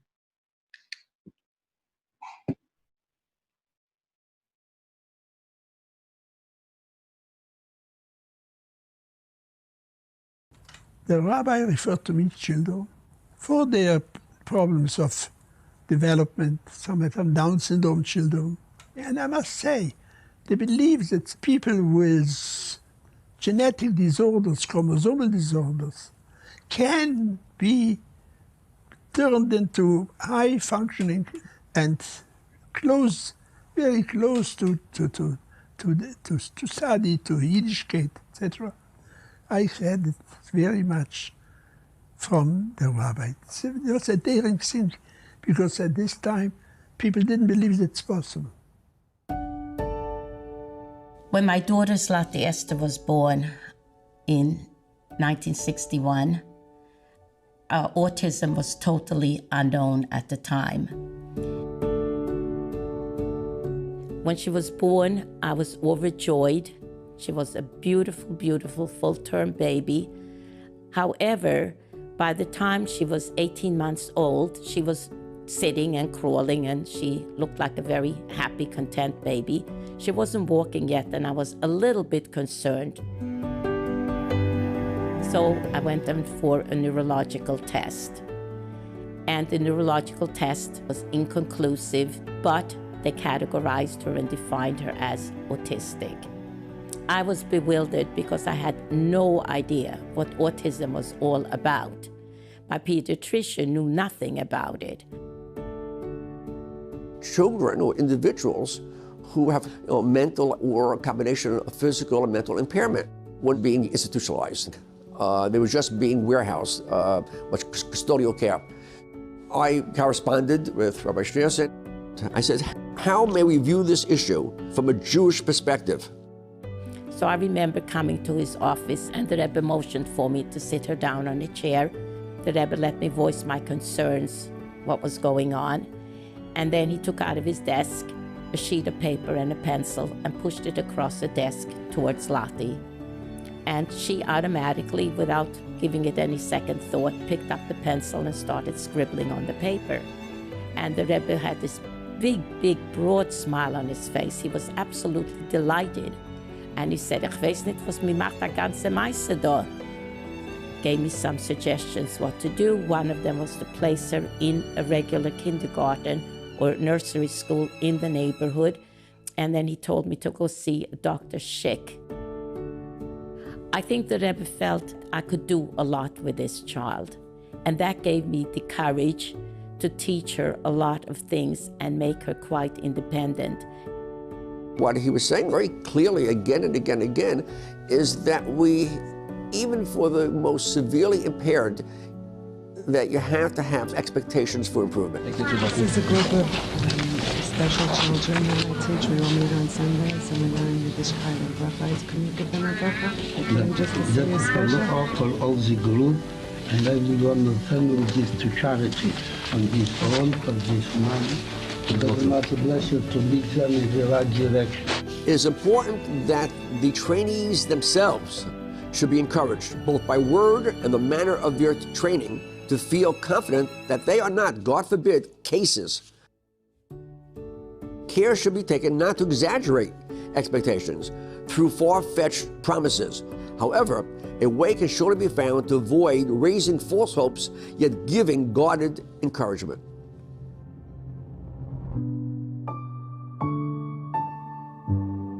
Well-meaning people told my wife to take Yossi out of the house because blind, deaf, hyperactive, trying to raise a family of young children was pretty much impossible. You couldn't put a glass on the table, you couldn't put a vase on the table, everything was plastic. You had to protect Yossi against himself, other children from Yossi in terms of his rambunctiousness, and he was full of energy. At night she would cry and say, Rebbeinu Shalom, God, I'll never take Yossi out of the house, but if you ever decide to help my Yossi, I will dedicate my life to helping other mothers who are struggling with their children with disabilities. We came to New York looking for medical help. My uncle, Dr. Herschel Samuels, talks to me about having an interesting new patient, Mrs. Schneerson, very bright woman.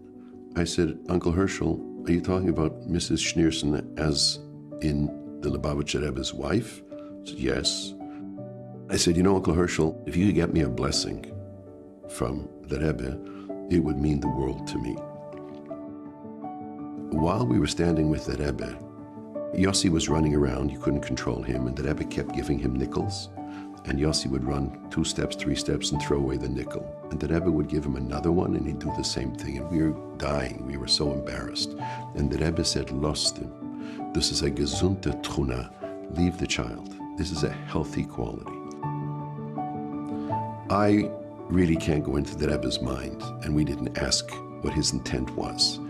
But in seeing what developed, his tenacity, that just like he took the nickel from the Rebbe, you know what?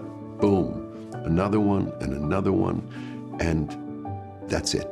Yossi has never stopped, and hopefully he'll never stop.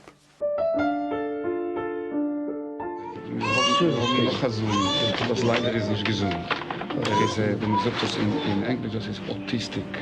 Er ist zurückgeblieben in 22, wird bald 23 Jahre, also 22 Jahre. Er ist in England in spezielle Institutionen in London, eine jüdische Institution. Wir haben keinen gebracht von Amerika, aber davon eine Woche man muss sie hatte schon. Just him validating that she had possibilities. That gave me tremendous hope. And if you have the hope and you have a special child, you can do ever so much more.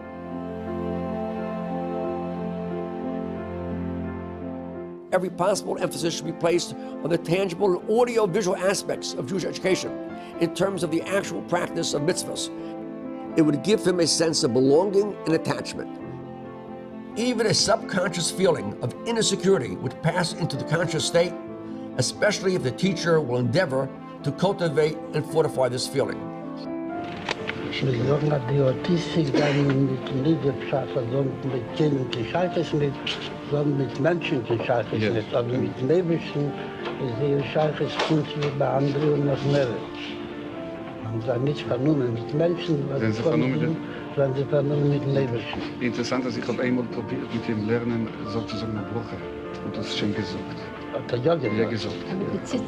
Und er bekannt ist bei ihm, also ich halte das auch bekannt ist. Er hat das gesagt, was ich in Sinne. Nein. Sie konnte doch heranstellen. Das habe ich schon gesagt. Das Sache, was er mit Tschüss, und dann haben alles verlernt, dann noch geschafft, ich komme dann besuchen. Das ist der Mann, die was besuchen, dann haben wir gedacht, der mit Tschüss.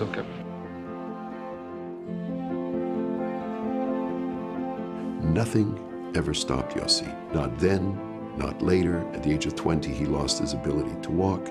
Today, he's 43. He wanted to ride elephants in Thailand. He rode elephants in Thailand. He wanted to be, he has an amazing sense of smell. He wanted to learn to be a sommelier, a wine professional. His wines, called Yossi, went on sale in Israel. Yossi has never given up, and I believe, in retrospect, that was the quality that Rebbe was talking about. In Daikin Neche, Mahashem Shenesim Lemishahu, Shehu Nechi, Shezehu Mave al Mashahu Nechisus V'yerido, Ki im Adra Betzorich Lahadgish Bozeh, Shehu Mashahu Miyuchot, Umitsuyon, Al-Idei Beire Hodom, שנוסם לכיכס מיוחדים יסיירים על מה שיש לו להודום מן השורו.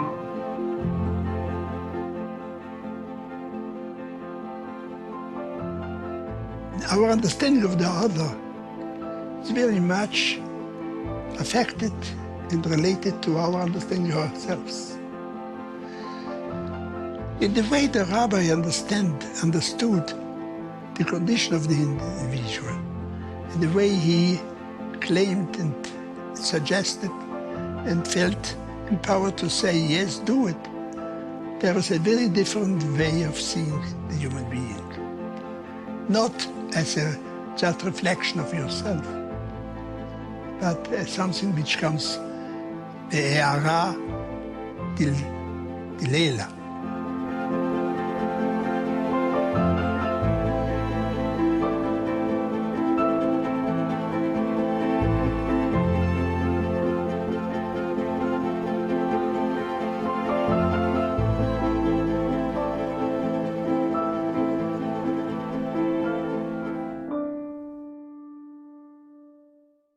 And speaking of inclusion, we are now going to include Rabbi Leibowolf from Australia. We wanted to get that video in. Ladies and gentlemen, Rabbi Leibowolf. Shalom, David. It's a great honor to be here with you. And I'd like to share with you a little bit about what I understand the Rebbe to have taught me and to have taught all of us, a little bit about the inyan of meditation. You know that in the army of Eretz Yisrael, there is a concept called purity of arms. In Hasidus, we learn the skill of purity of mind. What is mind? Seichel. Now, mind isn't something by itself. Seichel means the way that our neshama flows through the physiological machinery of the brain. The brain is machinery, very, very complex machinery, but still only machinery. And without the neshama flowing through it, we don't have consciousness. Consciousness means that the neshama flowing through the machinery of the brain, we experience as seichel, mind, or intelligence, or intellect, or thought process. In Hasidus, we treat this particular facet of our consciousness with great degree of precision. For example, we know full well when thoughts pop into the head, which shouldn't be there, our goal and aim is to get rid of them. Because in some shape or form, as the Baal Shem Tov notes, we are where our thoughts are. And therefore, we always want to be in a good place, or what in contemporary psychology is called positive thinking, positive psychology. And we have a bechira chofshis. We have free choice whether we choose to be optimists or pessimists. The Rebbe always exalted us to be optimists, always looked at the positive bias that is within all facets of our life. Therefore, to be pure of mind is a very important skill in Hasidus. When we speak about meditation, we're talking about not just idle thought. We're talking about focusing with intensity on something specific. Now, if you were to consult Professor Google as to what is meditation, you'll find that there are hundreds and thousands of different definitions and modalities. But we, in our Jewish teachings, have utilized meditation in our specific manner. You know, when the word meditation started to come into being as a popular word? In the 60s and 70s. In the 60s and 70s, some enterprising Hindu yogis made their way across to the West and reintroduced meditation in an Eastern manner. Now, the problem is that some of the content of the meditation hurt the Jewish soul. It's offensive to the Jewish soul. What do I mean? In Brias Ha'olam, in the creation of the world, there are 71 different souls types. Jewish is one of them, and each one is to play its music. If we play the wrong notes, the consequences are for the world and for us. I'm not going to have the opportunity to explain how Avodah Zarah, strange thoughts, idol worship thoughts can affect us, but they do. So when this happened, the rabbis decided we should not practice meditation because meditation was understood to be Eastern meditation. After this went on for several years, the Lubavitch Rebbe took a very different stand vis-a-vis meditation. The Rebbe understood that there are important redeeming virtues in practicing meditation for some people for the purpose of creating health and wellness, Brias Haguf, which is an absolute mitzvah. And also, the Rebbe noted that meditation had always been part of our tradition, but specific kinds of meditation. What is meditation? Focusing. But what we focus on and how we focus, that depends on the goals. So what are the goals? The goals are to purify ourselves, the purity of mind, resulting in the purity of speech and the purity of behavior. Appropriate behavior, the ultimate test of what goes on in the mind. Now, in 1979, the Rebbe came out with a public statement concerning meditation, which didn't considerably departed from what had been the majority vantage point of the rabbis. I'm going to take you to the Verbrengen of Yud Tes Kislev of 5739. I'm going to quote the Rebbe now. And the Rebbe said in the context of a sikha, which has become a celebrated sikha, published on meditation as follows, and I'm extracting certain paragraphs. The Rebbe said, there is an issue which is connected with the physical and psychological health of many Jews that demands attention. The issue is the idea of meditation, which has its roots in the very beginning of Jewish heritage. The cults, unfortunately, have spread through the United States and throughout Eretz Yisrael as well, and they've called it inter alia by refined names like transcendental meditation.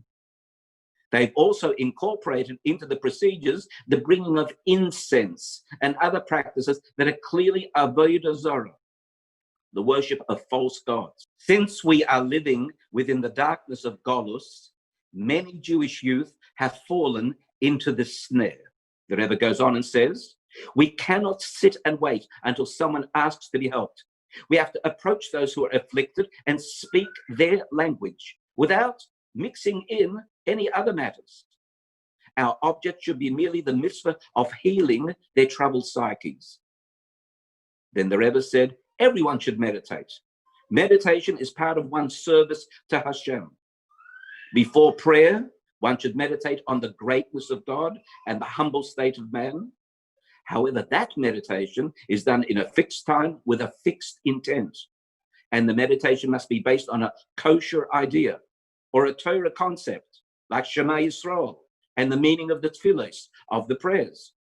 Thus, this will bring one to an awareness of greatness of God and the humble nature of man. This was a real revolution, because the Rebbe was saying there's functionality and purpose in meditation, but we have to be very selective and not to be overtaken by the media projection of what was happening at the time.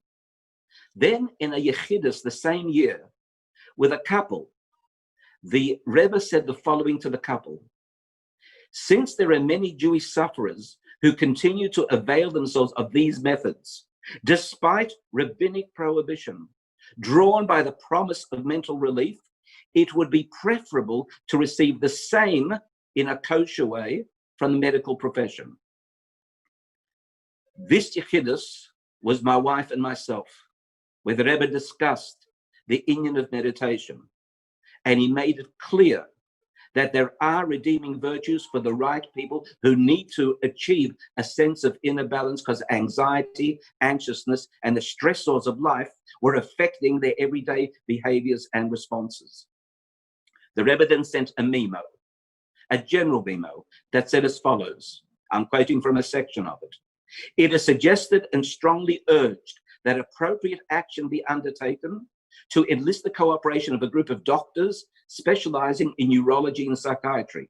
And in conclusion, this memo is intended for all rabbis, doctors, and laymen who are in a position to advance the cause espoused therein, and the importance of which needs no further elaboration. There are two kinds of meditations that we employ. As the Rebbe noted, health and wellness.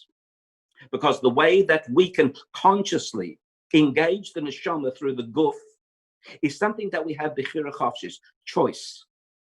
We have the capacity either to be self-centered, ego-centered, selfish, or we have the choice to be altruistic, giving, sharing, and contributing. These are the two tendencies from the nefesh bahamis, nefesh elokis, our animalistic side, which is seeking simply survival, food, clothing, shelter, and the part of us that wants to enter into relationship with the world, with the Eibishter. These conflict. By employing meditation, we can undo that inner conflict and master it. This is not the moment to teach how. But then there's the other aspect of meditation that the Rebbe noted. Before we start davening, we Chabad Hasidim study a piece of wisdom teaching, a maimer of one of the Rebbes. And what we do is study for half an hour or an hour, and then extract one little aspect of that maimer, of that total, thorough, developed concept. And we spend time focusing on it, internalizing it, letting it become part of us, so that in the course of the day, our behavioral expression of that concept becomes real. And throughout our life, we internalize it. That format of meditation is called hisbonenus, or hitbonenut in modern Hebrew, from the shoresh bina, understanding. But the grammatical hitpa'el form of the verb means we internalize that understanding through us. And that takes us to what in the contemporary world is called mindfulness. Mindfulness is an approach some 15, 17 years ago, evolved in the United States, that also teaches the capacity to be able to be aware and conscious of choice and positivity, to choose positive thinking, amongst other things. It employs the tool of meditation. In our tradition, our mindfulness practice seeks to inculcate two facets, emunah and bitachon, concepts that the Rebbe emphasized over and over again. And the Rebbe explained it. Emunah is the belief that everything that has ever happened to us is for our current good. Bitachon is the belief that the challenge we face now will have a positive outcome. In other words, emunah deals from the past to the present. Whatever's ever happened is for our current good.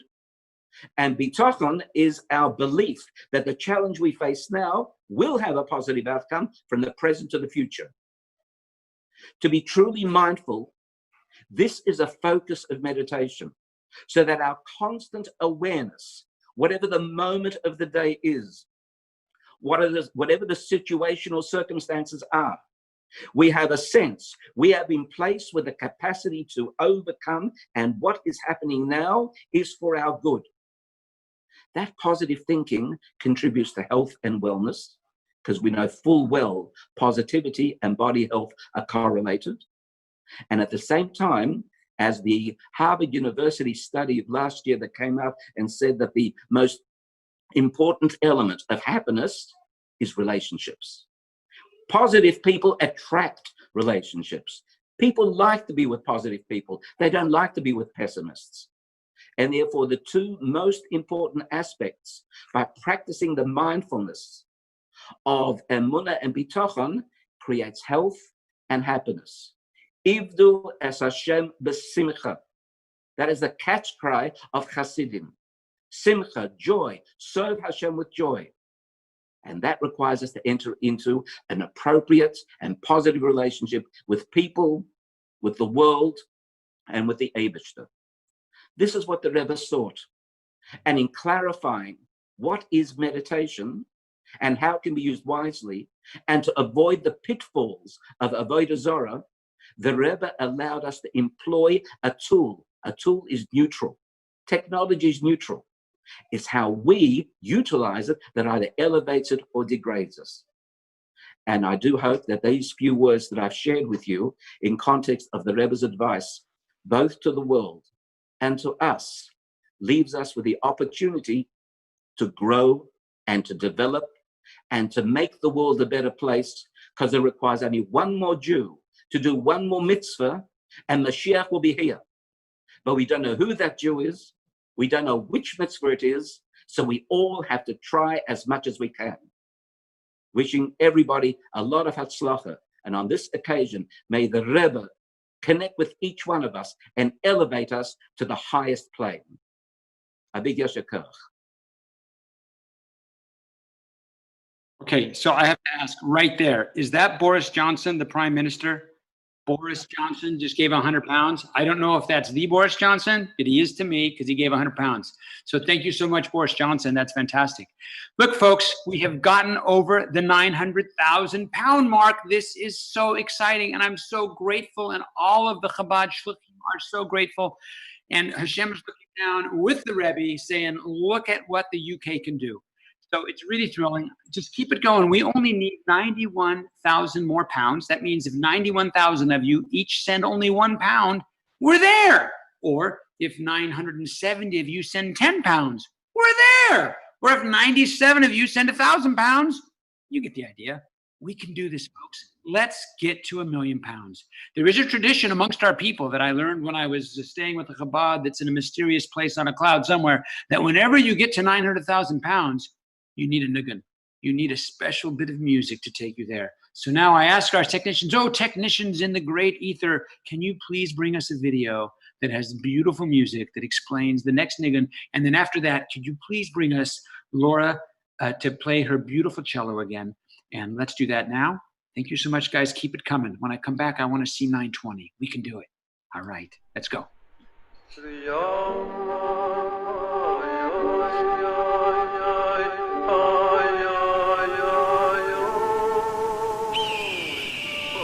This next song, the Rebbe told us, came from the Caucasus Mountains. It was composed by Shamil, a wild, fearless rebel who terrified the mighty Russian authorities. One day, the Russians lured him into a trap. They said they came for peace, but instead, they captured him and sent him into exile to a distant, unfamiliar land, reducing him to the drudgery of the day-to-day. The mighty Shamil's wings had been clipped, but only his wings, not his heart. His heart still yearned for the day he would be free again, for when his wings would heal, for when he would fly once more. This is the song of his yearning. With each verse, the song's yearning becomes more intense. With each passing moment, the past becomes even more distant. Yet the yearning is not despondent. It is hopeful, as if he is saying, "My past is far away, but it is not gone. One day I shall return." But it's not just a song. It is a nigun, a window into the soul. For the story of Shamil is a parable about the soul, the neshama. The neshama is convinced to leave her glorious perch in the heavens, to descend into a cold and different world, so that she can give life, so that she can give warmth and meaning. At times she succeeds, but when she does not, she yearns for what she once was. She yearns, but she has hope, for she believes that while far away, it is not bygone. While in the past, it is also in her future. One day, she says, I will find a way to be close to the divine down here in this world. It took us quite some time, that Simchas Torah, to master the nigun and its impossibly high crescendo, its soprano voice of the soul. But afterwards, when we walked home, the streets were quiet no more. No, people were still asleep, the cars were still aslumber. It was still very early, but in that pre-dawn silence, we heard the singing of the yearning neshama. Millions of neshamos strong.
Laura Meinikoff, thank you so much.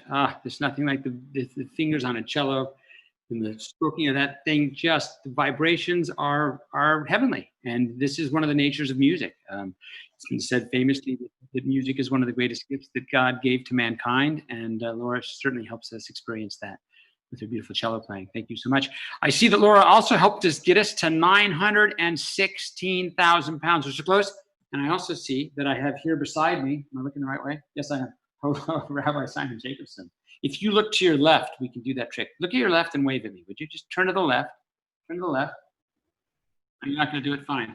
Fine. You won't play along. Good to see you. Welcome. How are you doing today? Excellent. Once I hear you, my spirits soar. Oh, so kind of you. Listen, you've got quite a history with the Rebbe, going back. I'm not sure how you say. Is it chozer? How do we say one who memorizes the speeches of the Rebbe? In Hebrew, a chozer means a repeater, a reviewer. Yes, it's beautiful. Like yeah. So you have filled your mind literally, not just with the teachings of the Rebbe, like someone who learns, but you have literally put verbatim, word for word, the teachings of the Rebbe into your neural synapses. How does that feel? Yeah. It also penetrated my heart, just for the record.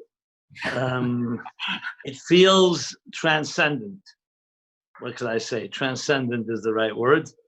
When you're filled with your wisdom that's greater than yourself, you're filled with an experience that's beyond yourself, you're lifted to a whole other reality that gets you out of your self-interest and all the prejudices of life in this material world. So that is so beautiful. I have to assume that you were motivated by that and the change that would have made in your heart and in your neural synapses to start the work that you do with the Toward a Meaningful Life Foundation and the book. Yeah, I was a 16-year-old, whippersnapper, a rebel without a cause, and it's a long story. Obviously, life is complicated, but at some point, the Rebbe's resonating, mission-driven, and vision-oriented message really captured and mesmerized me. And I never looked back. It's like when you're ignited and you feel that you know why you're here, what your purpose is, what mark you have to make in the universe. And I wish it upon every person on this earth to be able to have that type of focused, laser-focused mission in life. That's what happens. When you look down at the screen and you see that we're at 925,000 pounds, and that's coming in as a result of some of the speaking that your compatriots have been doing and that you're about to do for us, how does that make you feel to see the support we're getting from the UK? I wanted to know, how much is that in US dollars? Less. It's in US dollars. It's what is going to be 800 or 750,000 or something. Why do you have to do that? Makes me feel. Why do we have to compare? Right. Makes me feel the following. It makes me feel like, at the end of the day, we can talk about all these ideological concepts and spiritual ideas, but it comes down to, in this material world, you need to be able to pay your bills. You need to be able to really build and thrive. So I see it as a vote of confidence. When people say my heart is with you, but they don't write a check, we don't know. But once they put their money where their mouth is very gratifying. I'm glad to be part of this. And I think your motivational skills have been somewhat of a contribution to this. Watching you at work, Thank you so much. I got to tell you, it's a privilege for me. I'm so happy to do it because I've received so much from Chabad, and through the years, so many times, and so many of the different shluchim. Again, I've had the privilege to travel to. I've been to Montana. I've been to Jackson Hole. I've been to Greece and to Costa Rica and South Africa, Turkey, Istanbul. I've been in Chabad houses all over the United States and all over the world. And everywhere I go, I'm nurtured and taken care of. So it's just a privilege to be part of encouraging folks. Look at that. We jumped up to 938 while we were talking. Okay. So maybe that's the way to go. Let me ask you, you don't even have a British accent. How'd you get part of it? How'd you become part of it? It's possible for one to pick one up, I suppose, although I know that the Brits now are mortified by the horrible accent I'm doing. Americans can pass this way, but the Brits don't buy it. Listen, what are you going to talk to us about today? I could talk about accents and the great rivalry of the British monarchy and America. How about the media? How about the media? How'd you know I was going to talk about that? You're a prophet. Psychic. There you go. All right, you're on. Yes. Thank you so much for being with us, Rabbi. And keep Sure, those sure. pounds coming, folks. Yeah. Yeah. For every word that I speak, you want to have 100 pounds, right? Please, Or God. more. Please, God. Your mouth to God's ear. Right. So, firstly, it's a great honor to be with you all. Thank you for having me part of this revolution that the Rebbe initiated, which we're honoring and celebrating the Rebbe's eternal and perpetual impact on us all.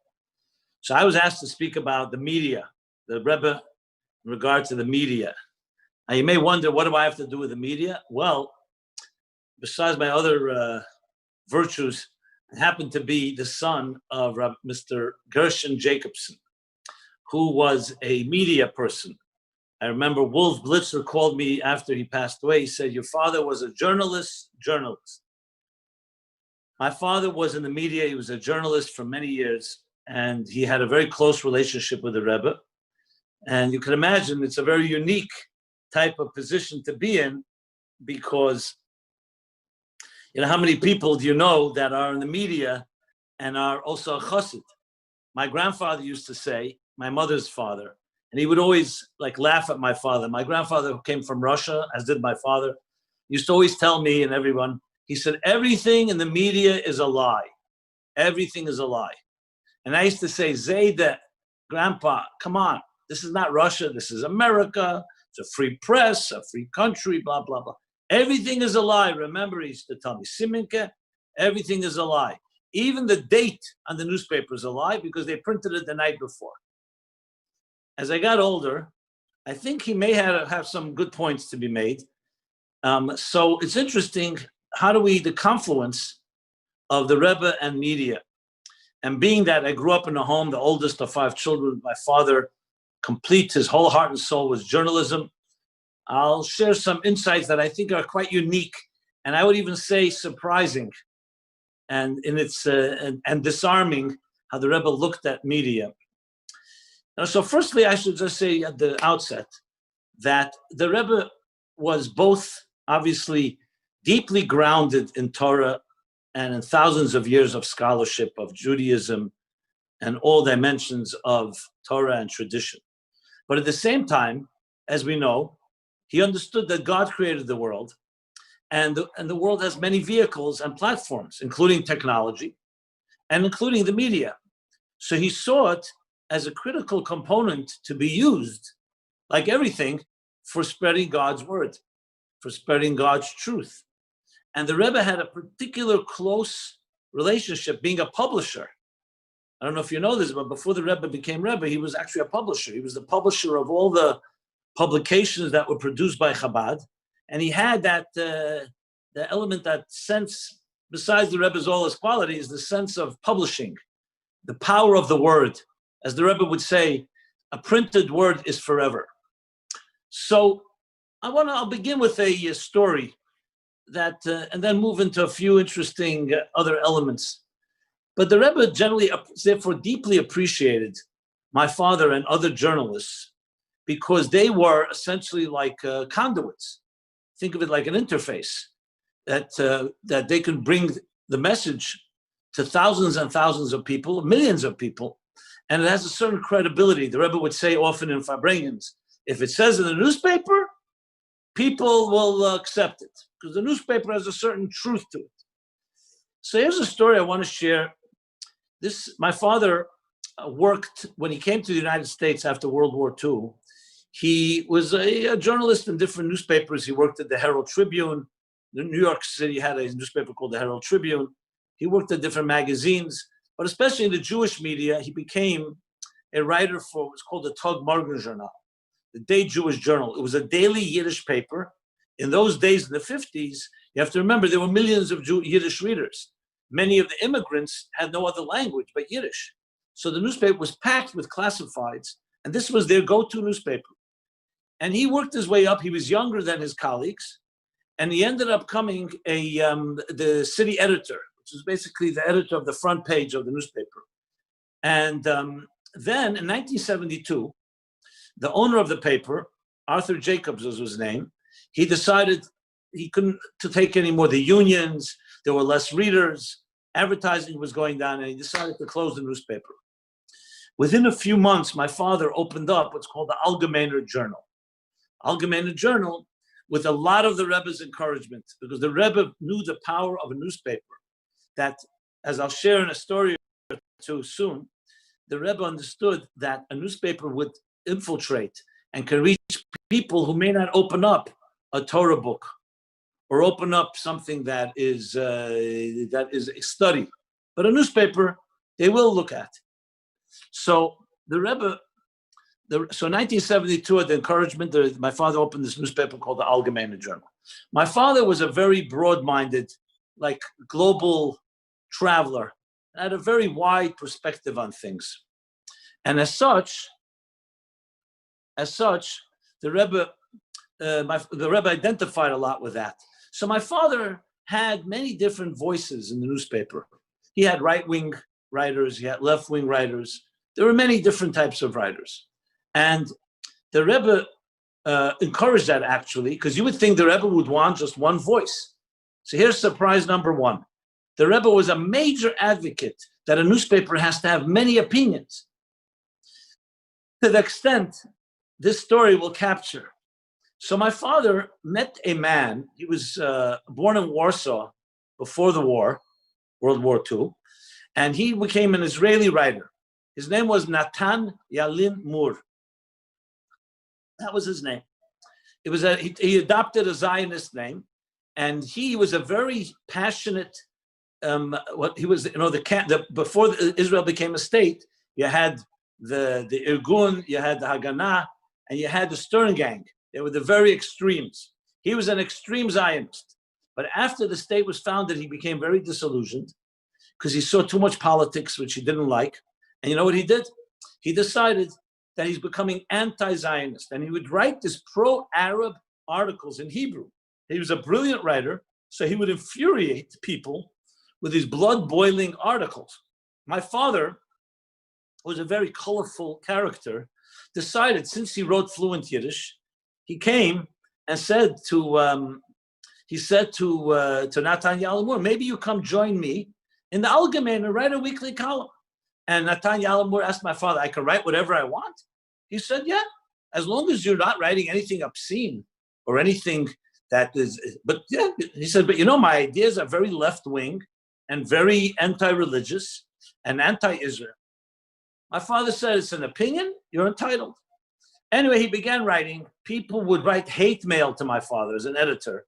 How do you allow such a person to write for you? How do you allow? But he did. Then one day, the year is Rosh Hashanah, 1975. My father tells Natan Yalamur, why don't you come with me after the holiday? I'd like to introduce you to the Lubavitch Rebbe. First, he was very resistant. He said, the Rebbe? I haven't seen a Rebbe in 30 years. I'm embarrassed. The Rebbe, I write things against Judaism. The Rebbe is not that way. You can come by. So Rosh Hashanah, after the Farbrengen, he came to Crown Heights. My father walked with him over to the Rebbe. And my father said, this is Natan Yalin Mur. Listen to this story. It'll teach you so much about the Rebbe. It's mind-boggling. The Rebbe says to him, the Rebbe lifts his hand with such joy and simcha. I read your articles every week. So he was taken aback. And the Rebbe said, God blessed you with the gift of writing. You should always continue writing, because if you don't fill your column will be empty. And you have a responsibility to make sure your column has an article every week. It was all in Yiddish, mind you, fluent Yiddish. He says to the Rebbe agrees with what I write? Because he was surprised. So the Rebbe said, not everything you read, you have to agree with. God blessed you with the gift. You have to continue using it. And ultimately, you'll write what has to be written, the truth. Now, at this point, he was very touched. Couldn't believe it. First of all, the Rebbe, he saw a Rebbe, someone who never reads a newspaper, definitely not columns like his, and the Rebbe's telling him, encouraging him. It was very intriguing to him. So then the Rebbe says the following in Yiddish. He says, and tell me, I see that you don't have any fear of people, but do you have any fear of God? Now he was taken aback, and I remember he told me the story afterwards. And he said to the Rebbe, he didn't want to lie that he doesn't believe in God. He didn't want to say the truth. I'm sorry, he didn't want to lie and say, no, I have fear in God and so on. He didn't want to say the truth. He didn't want to be disrespectful. So what he'd answer, he's a smart guy. So he says to the Rebbe, a Jew is thinking. He left it like in no man's land. He's thinking. The Rebbe says to him, thinking in Judaism is not the bottom line. The bottom line is action. What are you doing about it? Now here's the punchline. He says to the Rebbe, well, at least I'm like the Jew in the story with Levi Yitzchak bar Ditchever. And that's all he said. I have to tell you the story to understand the end of what happened here. Levi Yitzchak bar Ditchever, the great Hasidic Rebbe who loved Jews unconditionally, once saw a Jew smoking on Shabbos. And he went over to him and said to him, you probably don't know it's Shabbos today. He says, I know it's Shabbos today. He said, then you probably don't know that you're not supposed to smoke on Shabbos. He says, I know you're not supposed to smoke. I know it's Shabbos. And I'm an apostate. I don't believe. I'm intentionally and deliberately smoking on Shabbos. What do you say about that? Lev Yitzchak bar Ditchev turned his eyes to heaven and he said, God Almighty, look how beautiful a Jew is. A Jew doesn't want to tell a lie. He's truthful. So the Rebbe understood immediately what Natan Yalimur was saying. Rebbe, at least I'm not lying to you, meaning I'm being honest about my Judaism, my God. So the Rebbe, without missing a beat, he said to Natan Yalimur, listen to this. He said to him, the difference is, Lev Yitzchak bar Ditchever was talking about another person. And he was learning Melamed Schus, he was finding a merit in him. You're talking about yourself. He said, he was silenced. He left the kosher, he came back home with my father. He told me the story while there. I was there when he told the story. I was an 18-year-old boy at the time. And he was so blown away. He couldn't believe it. How the Rebbe responded to him. Now, within a few years, unfortunately, he contracted cancer. And the doctors gave him not a long time to live. And before he passed away, he sent my father 2 articles to be published posthumously after he would pass away. 2 articles. And my father did that. After he passed away, my father published. He tells the whole story in the article. And he said he was so taken by it that he decided he's going to write it. And he says, why did I wait till I be published after I die? He says, because I'm right now, he says, dear reader, I'm right now in heaven standing before the heavenly court. And I have nothing to say. I did not live a Jewish life. I did not live a committed life. I was very critical of Jews. And I know that I'm going to be now accountable. The only merit I have is that the Lubavitcher Rebbe, the great Lubavitcher Rebbe, told me to continue to write. So I want the article to be published now while I'm standing before the heavenly tribunal, because everything you read below, they read above. And this will be my merit, writing the story that the Rebbe told me to write, and I continue to write, and I'm writing to you the story. And then he adds that he was so intrigued, he came back Sukkot that year in 1975. And the Rebbe said to him, do you remember what I told you? I hope you're not going to make me into a criminal. He said, how could I make the Rebbe into a criminal? He says, because if you're told something and you don't do it, it's called dvarim b'telim, wasted words. And it says, if you're wasted words, it's a sin. I said to you that if you leave your column empty and you don't write, something's going to be empty. So if you don't listen to me, I will then end up being a criminal because my words were not fulfilled. I mean, I said to myself, this is the story. This is a media man completely from a different world, and how the Rebbe addressed him. So let me just add two anecdotes. I don't know my time limit here. I hope the host will remind me. I don't want to go too late, but let me share. I think it's worth. We need to wind up because we are running really late. But you're doing a fantastic job. You're doing a fantastic job. Okay, so I'll conclude with this story. When the Allgemeine was published, started coming out, my father asked the Rebbe, "Does he want a Lubavitch newspaper?" And the Rebbe said, "A Lubavitch newspaper is a contradiction of terms." And my father said, "Why?" He said, "Because Lubavitch's job is not to have newspaper readers and advertisers. Lubavitch's job is to spread Yiddishkeit and Hasidus. And a newspaper's job is to build readership and advertisers. So it's two different missions. They can't be the same thing." So my father said to the Rebbe, "But people wondering whether this newspaper should be under the supervision of rabbis." So the Rebbe looked at my father and said, "If it's under the supervision of rabbis, what happens if the rabbis tell you to close down the newspaper?" So he said to the Rebbe, "Well, if the Rebbe says I should listen to rabbis, I'll listen." The Rebbe said, "What do rabbis have to do with a newspaper? A rabbi should be telling every Jew that they should be learning Torah from morning to night.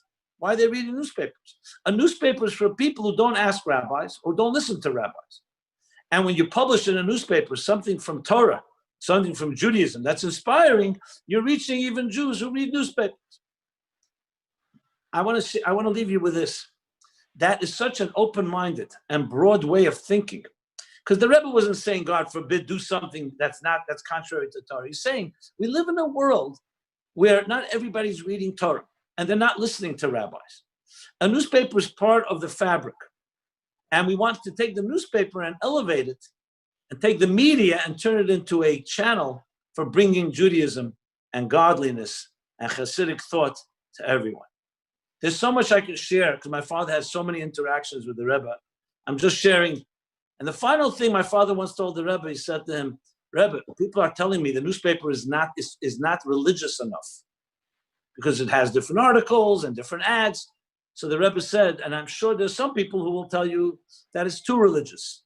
That's good. That's the way it's meant to be. People have different opinions.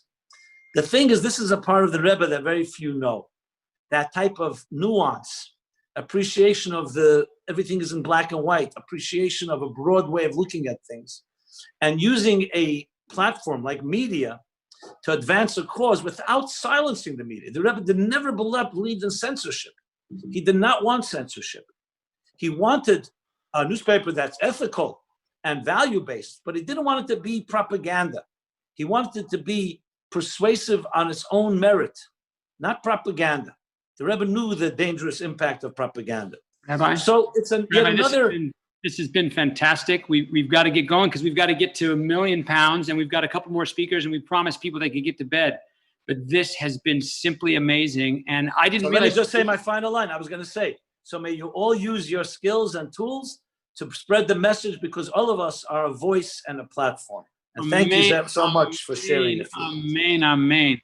Thank you so much for being with us and for those powerful words. Folks, look at this. We're at 952,000 pounds. We can get there, and we need to. We want to get the program finished up, and the way to do that is to get to the 1 million mark. So don't make us take out ads in the Allgemeiner, but do read the Allgemeiner. It's a very important thing to read. We want to see an article in there shortly that talks about how David took us over the top. So I want to see that. I know it's sort of, you're the publisher, so you can write that. But let's get there, 952. Let's keep it coming, folks. Now we're going to hear from South Africa.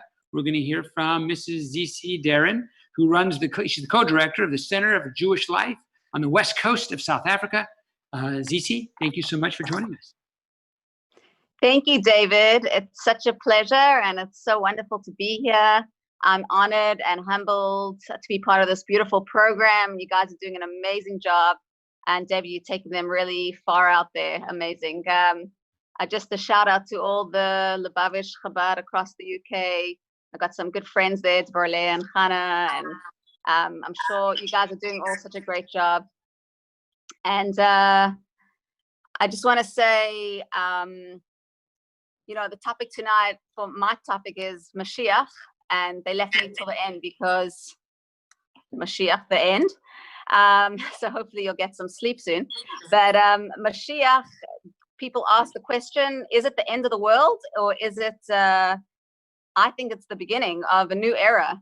Mashiach refers to the new era that's coming. And in addition to the leader Mashiach is referred to, who will take us further, the next step, over the finish line. So like you are tonight, going over the finish line, we are working towards a finish line. This world is not random. We have a plan. God has a plan here, and he made us partners in his plan to get us to the finish line. And when we know that the finish line at worst will be in the year 6000, we're right now in 5780. So that's worst case scenario. But best case scenario today, we can bring Mashiach quicker and closer. And so what is Mashiach? It's that it's going to be a time and an era where we need it so much right now during COVID-19, where the world needs health and happiness and peace, and that is going to be the era that's coming. So it's not something to feel fearful about. It's not something to feel anxious about.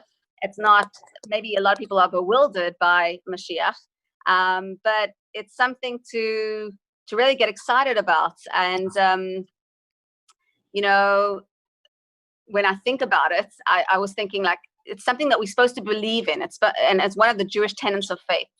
And the question is, how much do we actually believe in it? And I actually think that the more that we get to learn about what Mashiach is, the more we will want to believe in it, the more we will actually make it part of our reality. And just to bring it home a little, recently I was blessed with a new baby, thank God. And this baby was taking a while to, you know, come and make its appearance in this beautiful world. I guess it was COVID-19. It was like hibernating, like, why would I come out to this crazy world? So it was like 11 days overdue. And I'm counting and I'm waiting and I'm thinking to myself, and the doctor's saying, you know, it's got to, by 14 days, that's it. You know, we're not waiting any longer. You know, 40 weeks is one thing, but 42 weeks is another.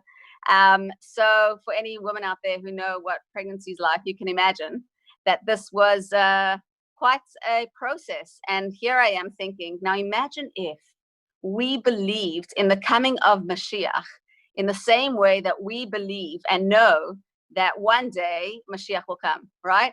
Imagine if we believe that. And at any point, I mean, we know that that baby's going to come hell or high waters, excuse the pun, that baby's going to come. So that is the kind of tenets and faith that we're supposed to have, not hope, not just hope, but real belief and faith. And the way to do that, to create this new, to get ourselves prepared for this time, is to create a perspective shift. Imagine if we were given a new lens, new contact lenses, new glasses to see the world in a different way.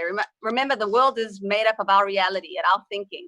And our thinking helps the way we speak and helps the way we act. And so if we can get our perspective right, the new lens, we would be able to, the way we look at things would be different. And that's the Mashiach lens that we need to start working on in order to prepare ourselves for this new shift in time.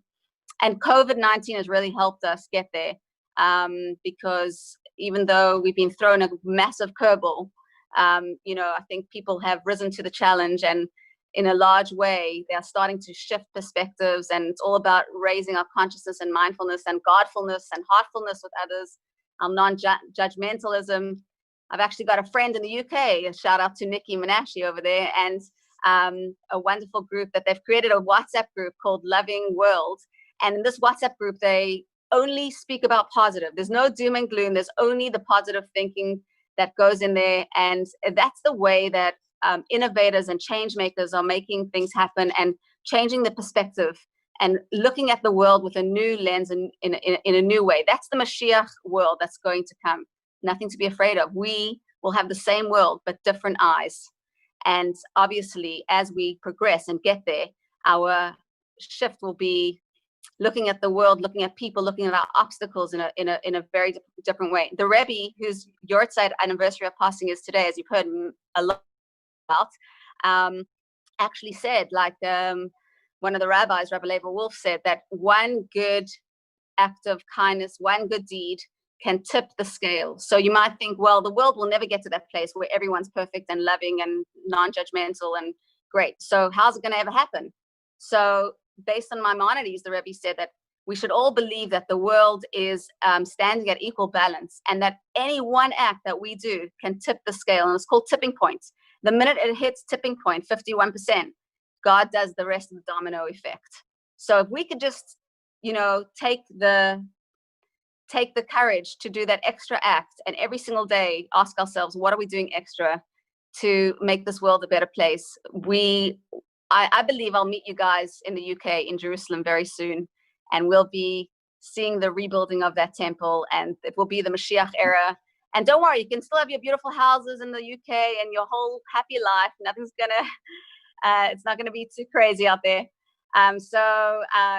Yeah, I see the Keevmans from Liverpool there, and we've got our friends. There's children in Liverpool, in Cape Town. It's such a small world. We'll all be together soon, please God.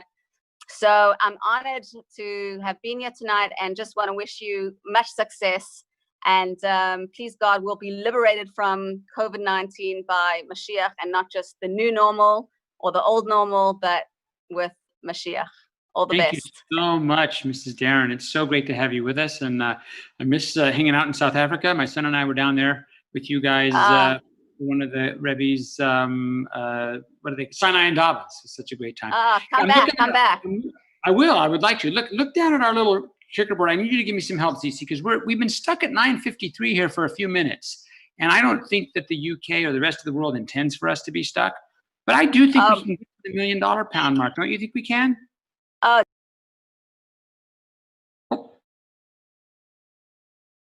Looks like our audio connection with you isn't strong, but I'll translate. She's saying, yes, we can. The UK can do it. You guys can get us there. Oh, you guys can do it. Sorry that the rand is not that great compared to the pound, but you guys can do it. And I believe in you, and the shluchim and the shluchot are doing such great work there. I know so many of my friends are enjoying their work. So keep going, keep supporting. Thank you, David. Thank you. Be well. Ravi and Kayla Barber just gave us 500 pounds. That's the kind of thing we need to see. We'll still take those 1 pound notes. We'll take those 2 pound notes. We'll take the 3 pound notes. We'll take any notes, but let's keep them coming quickly. We want to wrap this program up. We want to get people off to sleep, because getting sleep is important. The Rebbe talked about that, although he himself never got sleep. He was up 24/7 taking care of the world, keeping it spinning. But the rest of us need some sleep, and we're going to get that sleep when we get this number up. So let's if you haven't gotten off your couch or your chair, or you can stay on there, just pick up your phone from sitting on your couch and just do a little texting. A lot of times we say, please don't text while driving, but we do say text while watching this webcast. So Zizi, thank you so much for being here. And we Pleasure, David. There. It was an honor. And get off and text your friends, send a tweet, get up on Facebook and tell people to get to this website right down here where it says charity.com, right there. It's over here. Charity.com. All right, I'm about to do that. Across the UK, donate now. Eddie Ben Isti, thank you so much. That's fantastic. 540 pounds. That's the kind of stuff that's going to get us over the top. Nachum and Rachel Cohen, 528 pounds. That's the kind of stuff that's going to get us over the top. I want to get off this screen, so I'm not bothering you guys. You don't want me in your homes saying, hey, let's support Chabad, because we know we need to support Chabad. We know Chabad has been there to support us. We know that the Rebbe's teaching has given so many of us a purposeful life. And we want to spread that purpose. We want to spread it with mitzvahs and kindness and meals and visiting the sick and doing brit milahs for people who might otherwise not get the classes. There's so much going on, but we can't do it without your help. Your help. Exactly. And I got a brit milah tomorrow morning, so I'm going to also have to get to bed. So guys, hurry up, please do this. Thank and you I'm so an hour much. ahead of you. Thank you so much. All right, you know what we need to do? I think if we're going to get these numbers up, I think we need to call in the big guns. I think we've got to call in the president of Israel. I think that's what this is going to take. All right, people, get your phones out and get ready to text in some more contributions. We need your help now. Thank you so much for joining us for the Chabad Grand Event, for the Charity UK Grand Event, honoring the Rebbe's Yurtzeit. Let's hear from the president.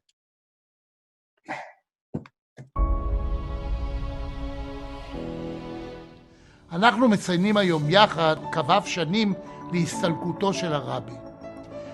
שאו עיניכם וראו כמה העמיקה, צמחה וגדלה חסידות חב"ד. חסידי חב"ד ושלוחיה בארץ ובעולם מלאו את הארץ בפעלתנות ובמסירות, ובעיקר מתוך אהבה שאין לה די. גם בימי המגפה הקשה שפוקדת את העולם ופגעה קשות בחסידות, התעקשתם להמשיך ולהביא אור ושמחה. אין כמעט נקודה על מפת העולם שלא יימצא בה בית חב"ד, פתוח מכל עבריו, כאוהל אברהם אבינו, נכון לקבל במאור פנים ובחיבוק חם כל יהודי שמבקש לו מנוח מנדודיו, רגע של בית, חום ורוח, ובכולה מפעם את רוחו של הרבי, שכולה נתונה ללא לאות לשלומו ולגאולתו של עמנו. מי ייתן ותמשיכו לפעול מתוך אבותות אהבה שאין כמוה, ושליחות שאינה נפסקת לעולם, עד לגאולה השלמה. היו ברוכים מירושלים. שלום, שמי אבי קורן, ואני הקונסול הישראלי בבריטניה. ברצוני להעביר את ברכותיי לכל שליחי חב"ד בריטניה ליום ג' תמוז. הייתי עד באופן אישי לכל הדברים הטובים שחב"ד עושה עבור הישראלים בבריטניה ובעולם כולו. ואני יודע שהם ימשיכו לפעול בדרך זו גם בעתיד, ועל כך ברכותיי. Okay, it's looking to me like in order to get to the number we want to get to, I'm not seeing it at the bottom of my screen, but I know we're not to 1 million yet. We're going to need some more music. So I think it's time to bring in the big guns of music. Ellie Marcus. Ellie Marcus. And I've lost my page. It went away. My page went away. Thank you, Benny Friedman. Let's have a video.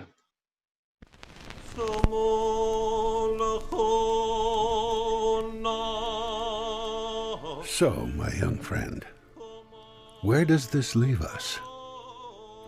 It leaves me with memories. Memories that inspire me. Memories that stir me.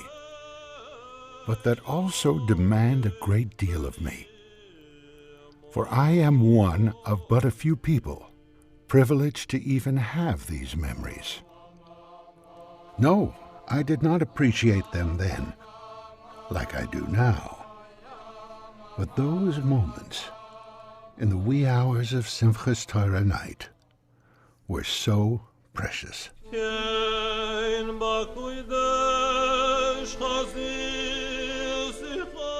Why does life work this way? Why do we appreciate something so much more when we can no longer have it?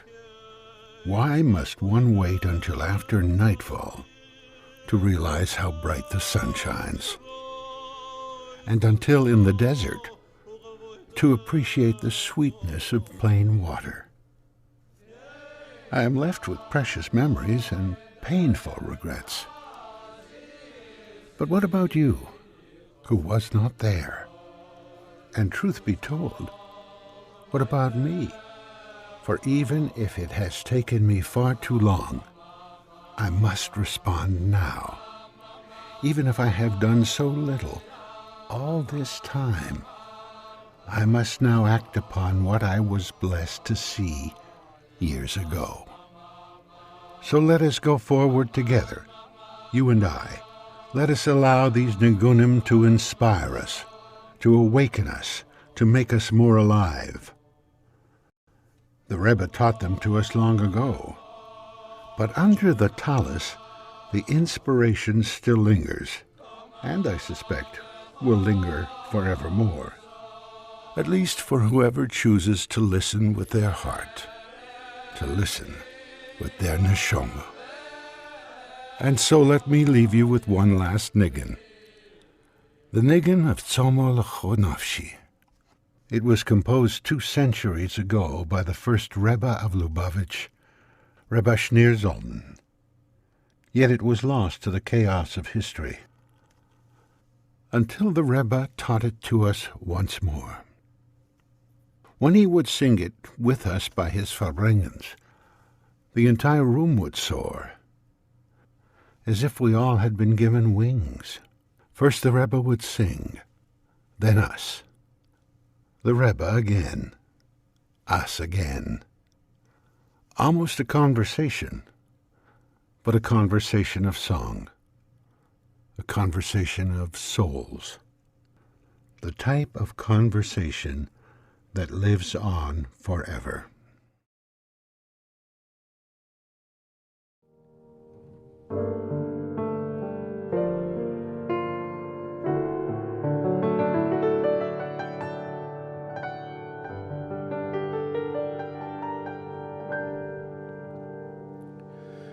Tzomo lecho nafshi Koma lecho besori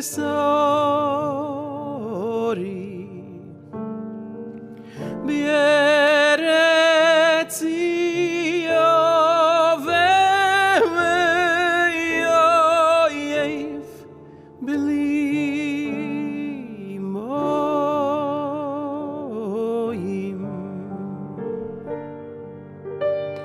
Yamam Amam Amam Amam Oh ilaro ilaro Amam oh Yamam Amam Yamam Amam Oh ilaro ilaro Amam We came back kodesh Chazi sicho lirois uscha uchvoidecho We came back kodesh Chazi sicho lirois uscha uchvoidecho Hoy came back kodesh Chavazi sicho lirois uscha uchvoidecho Yamam Amam Yamam Amam Oh ilaro ilaro Amam oh Amam Amam Amam Amam Oh ilaro ilaro Amam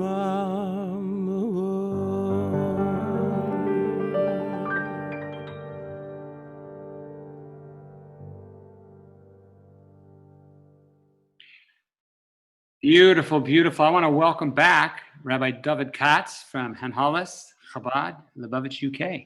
David, come back and join us. Rabbi David. There he is. There he is. Didn't mean to catch you by surprise there. Boy, that was some beautiful music. I'm looking down at that number. I want to see it come up a little bit. What can we do? What can we do? Give me some ideas here. I can't hear him. Oh, he can't hear me. But I can hear him, so I have him at an advantage. Boy, wouldn't it be nice if relationships were like this, that we could just talk and talk? Oh, now you can't hear me. Shucks. I can hear you. I think Manis Friedman should put that in his book. How relationships would work would be that if we could just tune out, if the wives could just tune out their crazy husbands, it would all go so smooth. Yeah, so what can we do? We're at 9:56. I feel like, you know, what is that? 44,000, and we could be at 1 million? We can do it, can't we? We can do it, and I'll tell you something. A very good friend just sent me a text, and it was a great text because it said, we have a gift from Her Majesty the Queen. I said, what are you talking about? Someone's listening. Oh, so I said, what is the gift from the Majesty the Queen? And he said, well, here in England, there's a thing which is called gift aid. So every donation gets 20% if people opt for gift aid. Now, hang on one second. Chaim, we're getting the feedback from our amazing technical crew into our earphones here and into the broadcast, can you give David Katz the floor? He's saying some really great stuff here about the Queen and the match giving. That's right. So we get gift aid, which is 25% for every donation that is received, not via charity channels, but all the cash donations get 20%, 25%. So we've surpassed the 1 million by far, Baruch Hashem. However, we still want to see the number one at the beginning. We want to see the 7 digits in front of our eyes, because until the Queen gives us the money, it takes a few weeks. It'd be much better if we could see it on the screen right now. I love that. I love that we've already won, but if we keep working, we can win some more. And isn't that the great way to do it? You know, why should we rely on the future? Mashiach could come, you know, before that money comes. And I know that would be great to have the Mashiach, but I want to show him all the money when he gets here. You know, show him the money. This money could bring Mashiach. There you go. And the Mashiach will come. And when he says, show me the money, as the Mashiach may say, we want to be able to say, here it is. We want to look down on the screen. Where'd it go? Here, I'm going to look over here, point. It's hard for me to get this pointing thing down right because I'm backwards on the screen. I can't. There it is. It's over that way. You're doing a good job. There it is right there. The money. Show me the money. So let's get that going. Let's get that up. Mashiach's going to want to see pounds or dollars. Which are the two? He'll take the pounds. The pounds are good because the pounds are great. There it is. I got it. I'm looking at the money. I'm showing the money. There it is. It's hard to do this backwards thing. Now I'm going to look at you. See if I can do look at you and show you the money. Rabbi, can you see me okay? If you look to your left, we should be looking at each other. Can you do that? David, I can see you. It's David and David. Now, on the count of 3, I want to say, show me the money. You ready? 1, 2, 3. Show me the money. The money. Well done, Rabbi. Look at us go. What a team we are. So that got it up to another $925. But we need to see that go up to $957. Come on, let's take it up there. I want to thank Pearl and Saratskin. I want to thank Diane Tardachuk. I want to take CG of GB. Fantastic. That's jumping it up. Look at that. We hit the 957. We did that. You guys, now we're getting somewhere. This is good. Moshe and Ruth Bloch. Ellie Eckstein. The Penem Shared Trust. Gerald Mimon. I like it. It's happening so fast now that I can't even read them. This is the way to do it, folks. Let's keep it coming. Can I talk to you about a full-time contract for Chabad Lubavitch UK? I love the UK. I love Chabad. I'm there. I don't know if I can stay, for years, but I could certainly come and visit again. I've had the privilege of coming to tour and speak in various of the Chabad communities there, and it's just been one of the highlights of my traveling has been to tour the UK. I've done it probably 3 or 4 times, and I've made a lot of great friends there. So be happy to come back. But right now, we have work to do here in the USA on Zoom to go over to charity with you together, shaking hands, reaching across the screen to grab onto you. I can't quite get my hand in there. There we go. We're shaking hands. We're shaking hands. Okay. hands across America, hands across the Atlantic, hands across the UK. So let's see. I'm looking down at there. It's 957. So we creeped up to there. Can we get to 958 right now? Let's see. Anonymous, thank you. Anonymous. That's Anonymous's brother. A big fan. Yes. I'm a big fan of yours, big fan. We've got Anonymous again for 500 pounds. Look at that. It's jumping. It's jumping. So there's Oliver. Oh, that's a tough one. All the pious people, the anonymous donors. What was that? All the pious people, the humble people. That's true. It's hard for me to do that thing. I'm not that humble yet. I'm not that pious yet. I was like, I need all the help I can get. So and I want to say that watching, the campaign will still be open for the next few days. So if you haven't made it today, nothing to worry. You can still put it in. We need to see this million. We need to see the 7 digits on the screen. So the confetti we've already earned. We passed our goal by far. But we need to get to this bonus. And if we didn't do it today, we still have a few more days to do it. Long before the Queen's 25% arrives. 6 digits is a holy thing because there are 6 days in the week. But 7 digits. Shabbos. 7 digits. It's the holy day of eternity. So we need that 7th digit. We want to get to 7 digits. So I know we can do it. It's connected to Mashiach. The 7,000 is Mashiach. So we need the 7 digits. I love it. It's going to bring Mashiach. Having so much fun here. I wish we could do a bigger Zoom where we could see the folks that are watching and talk. I'd love to take some Q&A. If there was a chat. Is there a chat feature? Can we do that? David, that's a great idea, and I'm writing it down for the next charity. That's part of the show. Why don't you do some Q&A? Ask me a question, Rabbi, and I'll ask you a question. Let's do that. Well, one of the questions I have is, why is it still at 957? I want to see it go to 958. I have a question for you, which might encourage people to donate. What's the largest sum you've given on charity throughout the last few years? Wow, that's okay. The largest sum in the last few years I'll say that there was a camp that they were building here in Los Angeles. The Big Bear camp up there became, or Lake Arrowhead became available to the Jewish community, and they needed to raise a lot of money and hurry. And we gave $10,000. That was our big donation. Ladies and gentlemen, boys and girls, you at home, come on, a round of applause for David. Now, come on, that's unbelievable. You know what? A lot of people don't know, because they would say that doesn't sound like that much, because I'm a big Hollywood writer. But unfortunately, I write so much animation. Animation is not covered by the Writers Guild, which is, I don't want to get into the boring details, but there's no residuals. So you don't get all that glorious back end on those movies, which David, makes it I a little bit tougher. thought writers were rich people. I'll tell you, as a matter of fact, I was visiting the Israeli Museum, and I went into this hall, and the guide was showing me the hall, and he said, you see, this is the Schottenstein Hall. I said, Schottenstein, who's that? He says, yeah, the famous writer. I said, I never heard of the famous writer Schottenstein. What did he write? He said, yeah, he wrote a check. Perfect. That's what we need, a whole bunch of writers. We need a whole bunch of writers. So, you know, they say in Hollywood, they say famously, was it Louis B. Mayer, I think, said that, he said, you know, Daryl, writers are the most important people in Hollywood, and we must never let them find that out. So they do keep it a secret. There, look at that. Look at that, the confetti, the celebration. We're almost to 9:58. So, by the way, I am very rich. Yesh li kol. I have everything I need. And so whatever my situation is at any given time, I have everything I need, because I have my neshama, and my neshama is perfect. I'm not perfect. And I need Rebbes, and I need help, and I need a lot of help. But I'm working on it. And 5 lessons, that's good. I'm working on it, and I work on it a lot with the help of my brothers and sisters at Chabad, because they teach me, they learn with me, they encourage me, they inspire me, they set an example for me. And we got up to 957, 600. Let's get to 958 before we sign off. We can do that. Anonymous 380. Thank you, thank you, thank you. Anonymous again. You know, the Anonymous family is really a very prolific family. They are all David, over. let me tell you a story. Maybe this will help the people give a little bit more charity to Chabad. Please. They tell a story. There was this father, mother, husband, and wife. They had this boy. He was a lovely boy.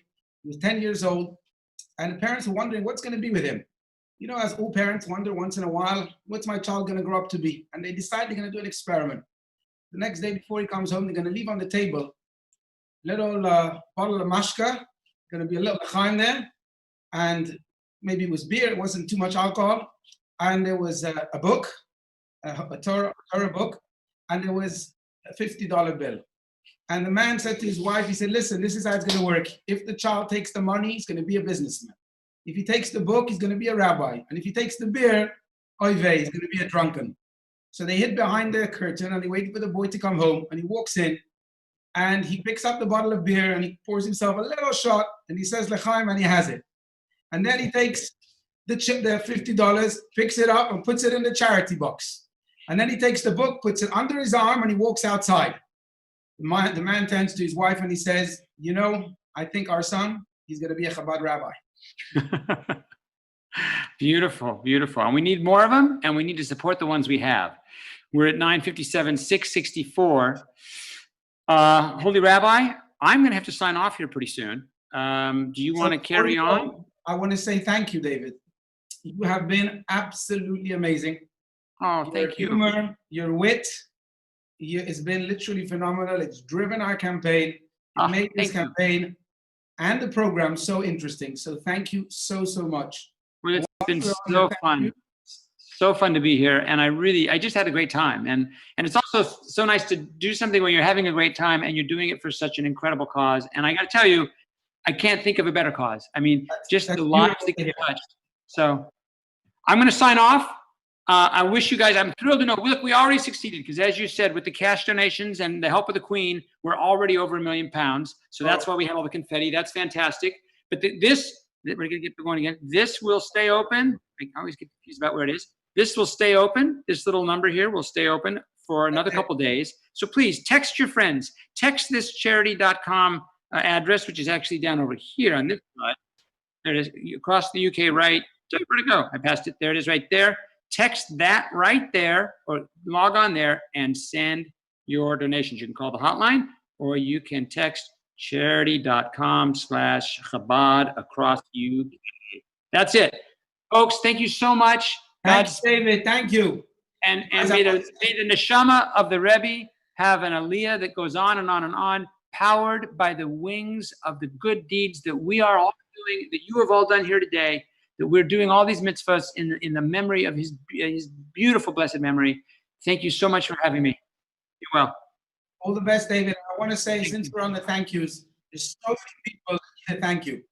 And the list is numerous, but I'll just mention them in general. I want to first and foremost thank the production team. They did an amazing, amazing job. They've helped us with the PR, helped us with the run-up to the program. So thank you so much for the production team. Tzvaim, you've been amazing, unbelievable. I want to thank the speakers today. We had great speakers, very interesting, fascinating. I know that this is recorded now forever, for eternity. Anyone on YouTube can watch this for many years, and hopefully will inspire many, many more people. That's the beauty of the technology today. So thank you to all our speakers. I also want to say a thank you to the music. It was beautiful. The cello, the singers, 100. We'll get there slowly, slowly. And we want to say thank you also to the shluchim. Without you, of course, it would be impossible. This whole day would be impossible. Today was a show of gratitude to what the shluchim do, their hard work throughout the year, day in, day out, every single minute, tirelessly. They just work for other people. And today, the crowd, the people, they showed it. So to you, shluchim, thank you so much for what you do every day. And thank you for this particular project where shluchim got together, joint committees, and in 2 weeks, they made this program happen. So you shluchim who were involved and helped, and all of you, thank you so much. I also want to thank the teams. This charity campaign is built on teams. So many teams, it was just heartwarming to look at the different pages. 24 teams, 30 teams, 42 teams, 7 teams, 5 teams. Teams, you know who you are. Thank you so much. Couldn't have been done without you. And of course, last but not least, you, the donors. People that supported men, women, and I know young children. I saw names as low as 5-year-old kids. It is so amazing. The love that you showed us. You showed us, the shluchim, how much you care. And that now we know we have your back. We know we have your support.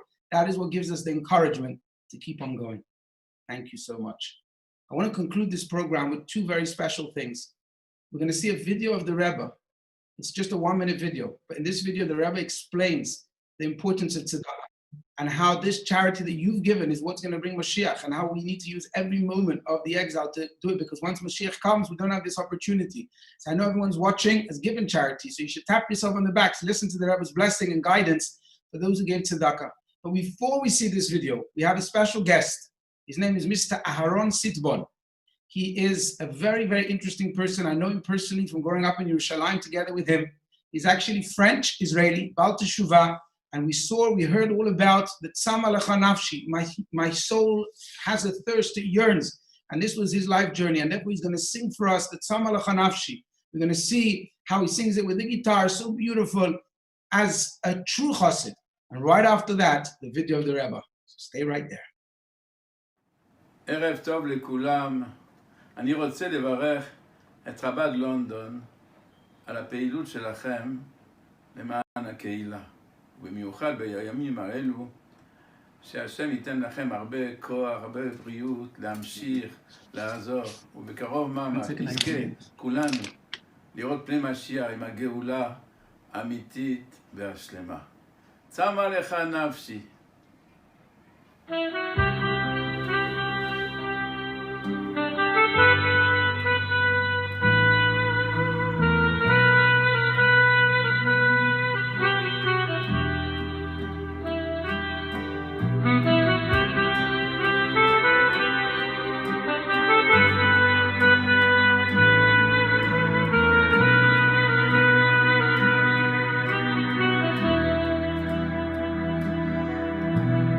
צמה לך נפשי, קמה לך בשרי,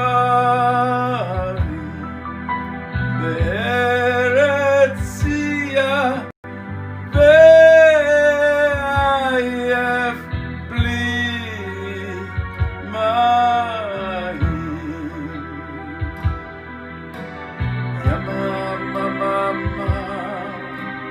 ימה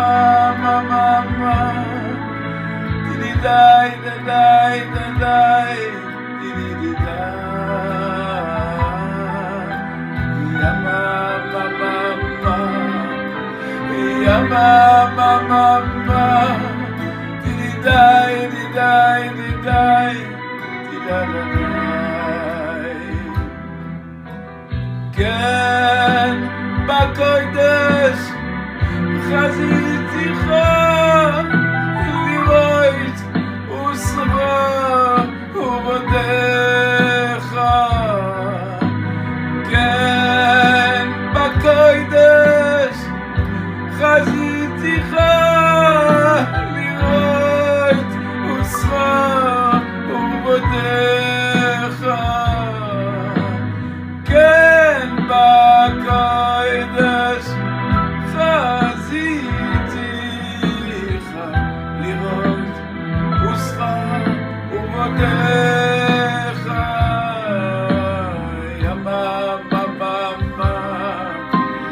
יממה דידי דידי דידי דידי דידי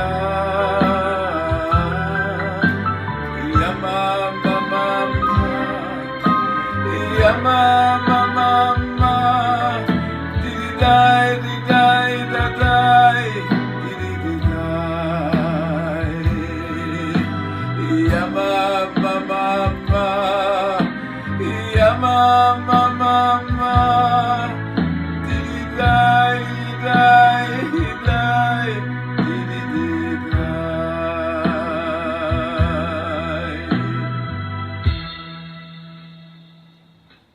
Sag kol a mitzes. Pschas es kommen zu gehen Mashiach. Und mit alle sein in Eretz Akedisch und dort guf in Nilakedisch. Und dort guf in an Nefen, was sehen will, wie sagt der Rambam, als will sein Tanug im Koffer. Atke die Kach wird all sein Beschleimus.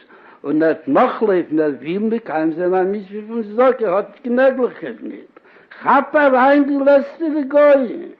Ist kannst noch mit keinem sein der Mitzvah von Sorge.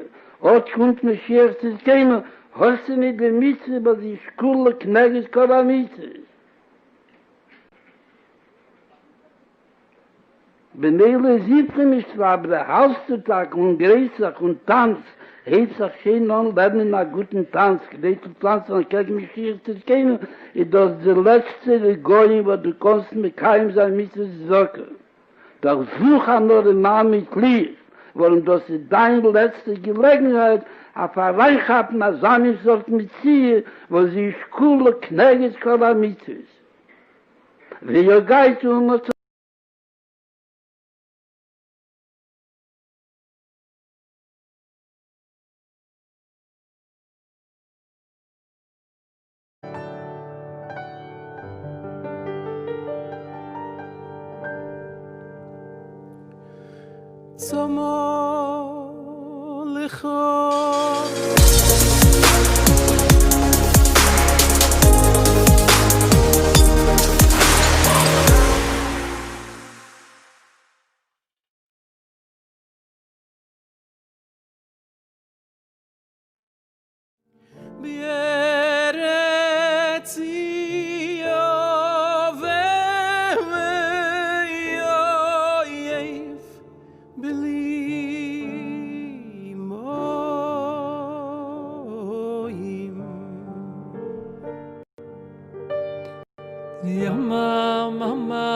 voine